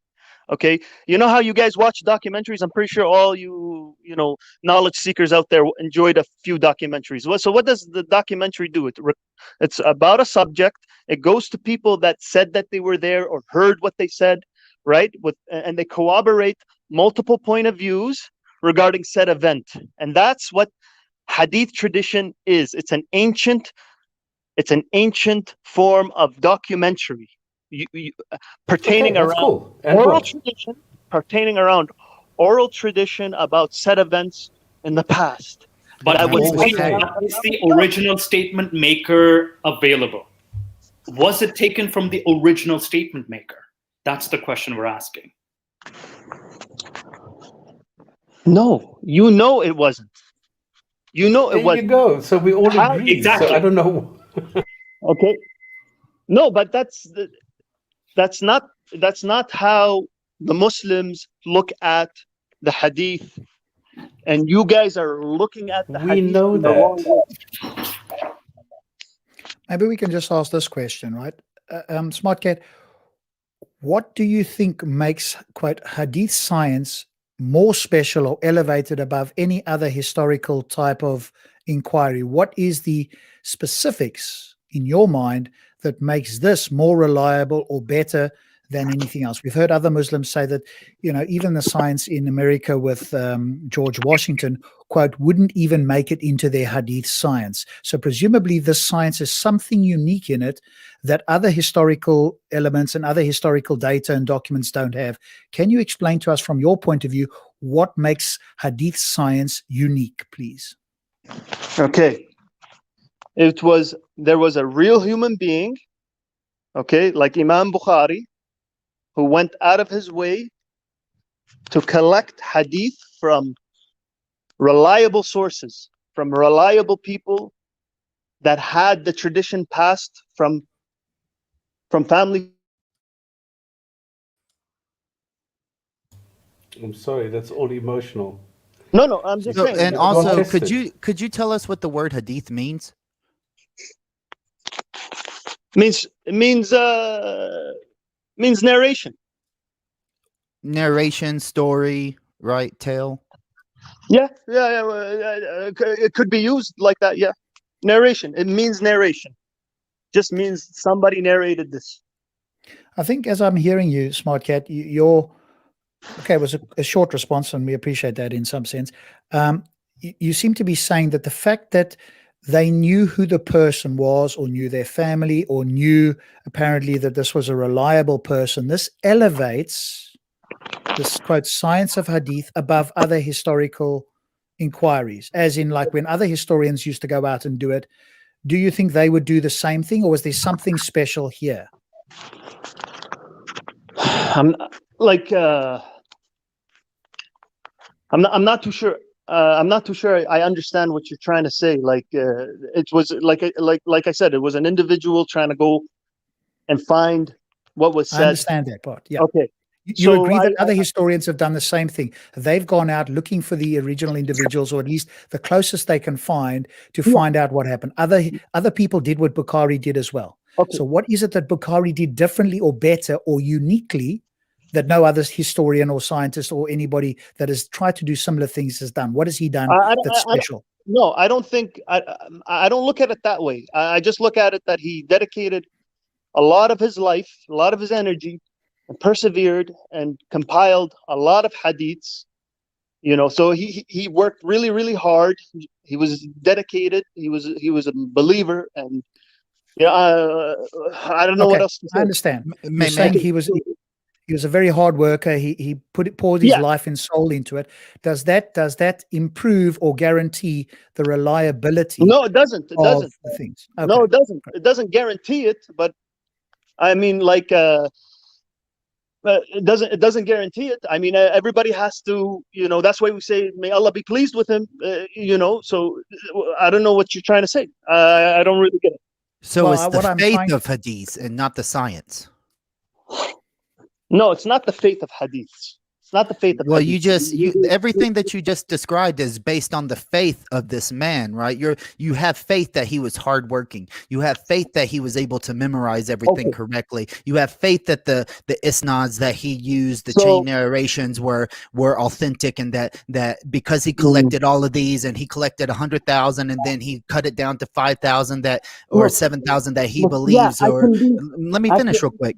And I'm describing why I call it the faith of hadith now, is because you just admitted that all of this stuff is based on your opinion, your faith of this character, and the faith of the way that all of these all these stories, narrations, hadith came to be. And then you even admitted that later, originally hadiths were not that important, and then later they became more important. So if they became more important later, you were adding more faith to their importance than the people who were originally around at the time that the hadiths did not get qualified as Sahih or revelation.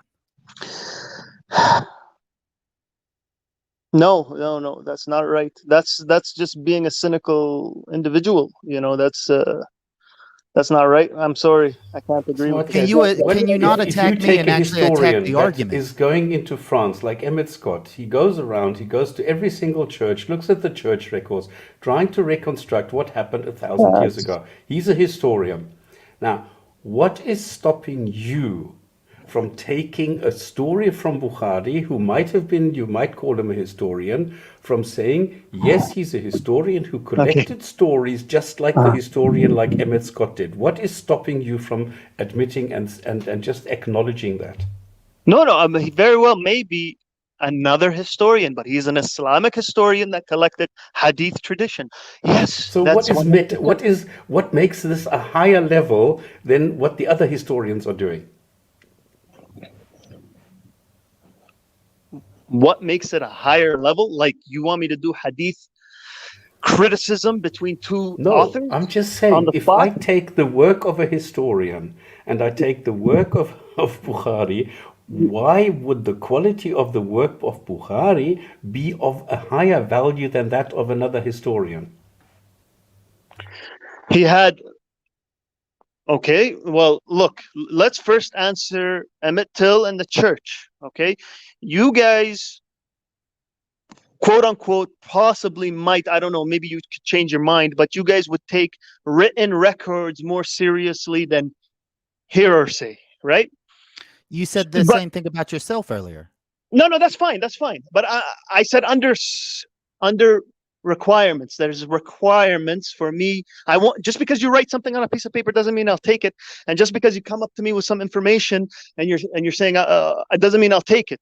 There's a criteria, and everybody should have a criteria. I'm not saying you shouldn't have a criteria. You should have the most highest level of criteria to absorb information from a secondary or tertiary source if you haven't seen it yourself. 100%. I'm not saying the otherwise. Okay. I just want to know, all five of you, do you accept anything written on a piece of paper? I hope not. As gospel? No, Smart Cat, that's no. We're not playing this game. Just follow me. No, come on. We're not playing this game. The question is very clear. What makes Bukhari more reliable? Just a little bit. Before it was written down, we're not playing this game. Is something written down more than oral, blah, blah, blah. Let's not play this game. We are talking about Bukhari. Why is it more reliable? I don't understand why you're infatuated with this idea of it being more reliable. Why does it have to be more reliable? Why can't it just be reliable? Let's start with it being reliable. This is your claim. Show me one time I said it's more reliable than any other thing. May I answer why? No. Is it more reliable than what other historians are doing? And you said yes, because he is going according to reliable sources all the way back to Muhammad. And this is why this is reliable. Look, and the question was, is it more reliable than that what other historians are doing? Like Ibn Ishaq, let's say. Because obviously Muslims don't hold Ibn Ishaq's Sirah to the same as Bukhari's hadiths. So that would be a reason why Stop's question is relevant. Real quick, that would be a reason why Stop's question is relevant, because Ibn Ishaq has also lineage, isnad going down that shows Muhammad in a totally different light than some of the hadiths do that Bukhari used. So why is one of them, which is actually about 100 years before the other one, actually more reliable than the other? Look, just slow down. Put your brakes on full. Just wait. Okay? Imam Bukhari became the orthodoxy or the 50 grand man after he lived. Okay, and that has a lot to do with the Ottoman Empire. Okay, but they just didn't pick an unknown individual and said he's our guy. No, they picked him because his work was, maybe in their perspective, more superior than the work of his contemporaries. That's how everything goes. That's how everything goes in general. This is the question. Why? Because according to our traditions, that he was a hard worker and he dedicated a lot of time. So it's fake. It's fake. Look, he was a hard worker and he dedicated a lot of time to do what he was doing. Like what? So Ibn Ishaq worked less. You cannot reproduce a Bukhari. Exactly. You guys understand? You cannot reproduce a Bukhari. You cannot.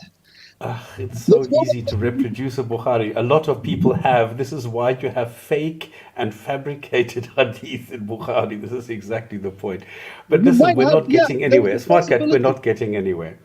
You think there is some sort of reliability to the whole thing.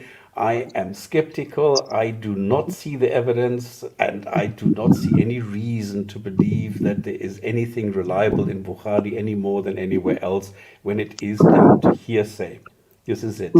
Now, look, there is one thing I still need to clarify in this show, because I said I'm going to mention it later, and I still need to mention, I still owe one explanation to people, because there is a bridge between the Hadith and the Quran. Because in the Quran, it is said that this is God speaking. In the Hadith, it is said that it is Muhammad speaking. Now, we have an in-between. We have some hadith which are called Qudsi, which are the sacred hadith. Now, the difference is that in these hadith, and there are different numbers. Normally it's 40, but some people say, no, they come to 110. The difference is that these hadith are not attributed directly to Muhammad, but this is a narration directly attributed to God, who, and it says in the hadith Qudsi, God said this and this. So this is a narration, not in the Quran, but based on what God said. So these are the hadith Qudsi. So this is something I still need to point out, that there is an in-between level between this whole thing. Okay, when did those hadith come? Nobody knows. It would be safe to assume around the same time that all the other hadith came, no? No, I don't assume. There is no level of certainty as to the origin or the era or whenever these things appeared. Like I said, these hadith have their own science. It's like no, like I said, you guys just don't. Come on, don't do this. Come on, please. Look, they have their own science. They have their own masters. You have to be a student. You can't be a layman. Is that the only form of science in the world that you have to be? You have to be a scholar to question that science. How dare you Muslims take the word science? Muslims. No, but here's the thing, and I just want to say this: it's not how dare you Muslims. It's the way that you are applying this concept of science to only your religion, right? Because let me finish real quick. Any person can question authorities and the authoritative sciences in the world that is not a layman. I mean, that is a layman. They don't have to be a scholar. But you are claiming that only in this form of science, hadith science, do people not have the ability to question the people who are the ones teaching the alleged science? Do you not see a problem that the only way that you can question it is if you spend 10 years learning this hadith science, and even then nobody is allowed to question you after you spent that amount of time doing it? Do you not see that this contradicts the concept of science as we know it? No. Okay. No, because guys, we're not going to get anywhere here. And now I want to say thank you very much to everybody. Can we have some closing words? Let's start 12 o'clock. Mr. Rob Speakers, what do you think about the topic of hadith and science? Yeah, thanks to everybody who's come on. We'll carry on Discord server. You can see the scrolling ticker tape. I'll post it again in the chat. So come and join us for more on Discord, etc. I think my closing thing is I don't see anything that makes it uniquely any better. And to use the word science, I think is, how can I say it charitably? I think I'm not convinced that it's a scientific enterprise, this, because all it is interviewing. And if you're going to say, well, history is science, okay, to a degree, but then there's more unique claims. And even if SmartCat himself didn't make it, most other Muslims, or at least some other Muslims, are saying that it's uniquely different. And I heard it just recently. They were of the view that other historical accounts wouldn't even make it, quote unquote, into the science of hadith. But the problem is that ultimately, you're going to speak to somebody who spoke to somebody, but the original person, no matter how much you knew what color clothes he wore, how many parents he had, that he was the most reliable, wonderful, truthful guy in the world, all we need is that he could make a mistake in remembering what was said. And at that point, you're in trouble, because he's going to relate to you his best explanation as a truthful person, but you've got no way to verify. And so I think the best you can say is, this is hearsay, as some of my colleagues have said here. And, this is kind of what we take to be okay. But to elevate it above that, I think you're on very shaky ground. But I want to thank everybody for coming on. And thanks, guys. I'm sure we'll do another one. Thunderous, what about you? Well, listening to the discussion caused my IQ to drop so much. It's now the same number as the temperature of my fridge. It was a conversation that kind of reminds me of Islamic Quranic pseudoscientific claptrap with reference to embryology and such. It's on that kind of level science, and it's very typical of Islamic science to apply science to the hadith, which is as scientific as dipping a fly into the whole drink or food, because under one wing is the disease and under the other is the cure. And on that point, I'll leave it there. Thank you. Why so? Sorry, me? No, why so? Why so? Where are you? Oh, I would just say that we have kind of established that it is not a science of hadith, because for one, science is you are supposed to be able to question the authorities and how they came to these conclusions, and if there is anything wrong with it, you can question them, and they are supposed to give you answers, as opposed to, as I showed earlier, the scholarly consensus is, if you are not learned in it, do not question it, and do not question the people who have studied it. And then secondly, I would say that we have come to the conclusion that it is the faith of hadiths, because all you have is he was a hard worker, he memorized so much, he traveled, and then he heard stories from other people, and he believed that they were true, and that's what he decided as the Sahih. Okay, thank you, Waisa. SmartCat, closing. Look, like every other science, it has its own rules. If you understand the rules, and the rules are very, very stringent, these hadith have been argued, contemplated, discussed, commentaried upon for many, many hundreds of years. To say that you cannot question it, this is a false, I don't know, give me liberty or give me death paradigm that, like, I don't know, it's not that. It's not that. Rest assured, why so? People are not gonna tell you not to question anything. Closing only, please, SmartCat. Okay, all right. I have nothing else to say. It's a science that has its own rules. They follow their own rules. People argue and debate and pull their hair out about details about hadith all the time, and you got to be a professional in it, just like any other profession in society. Whoop-de-doo. And Mustafa. Hello. I apologize. My closing statements. One, I apologize for being a little late. I was grazing away in the winter snow of Canada and avoiding jihadi wolves. So I was protecting myself from that. And I was happy to join this discussion. It was a very excellent discussion. We got different points of view.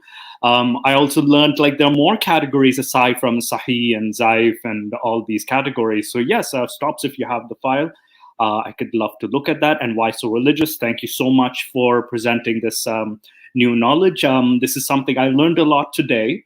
And yes, and also we also established what are the rules of hearsay, and also the fact that there's the hadith science is also a well-protected scam in a way that there are more barriers to questioning rather than barriers of accepting. So more barriers if you question it. So it's a well-protected scam. It's a sign of a scam. But anyway, thank you guys so much. Thank you for the discussion. Shame. Thank you, everybody. We'll see you on Discord. Thank you for your opinions. Thank you for a spirited discussion. And SmartCat, my compliments. You did great defending your belief against 5 skeptics. I forgot that we are 5 to 1. So I hope we didn't treat you all that unfairly. And I hope that we're going to maybe be able to some inroads later on the server, on the Discord server. All right, ladies, gents, and others, what remains to be done is just to show you the Hadith of the week, which is, of course, from Sahih Bukhari. Indeed, religion is sincerity. And with these clever words, we'll leave you, say goodbye, good night from the Gin and Tonic Show, and we'll see you next Friday, same time, same channel, same place, same everything. Good night.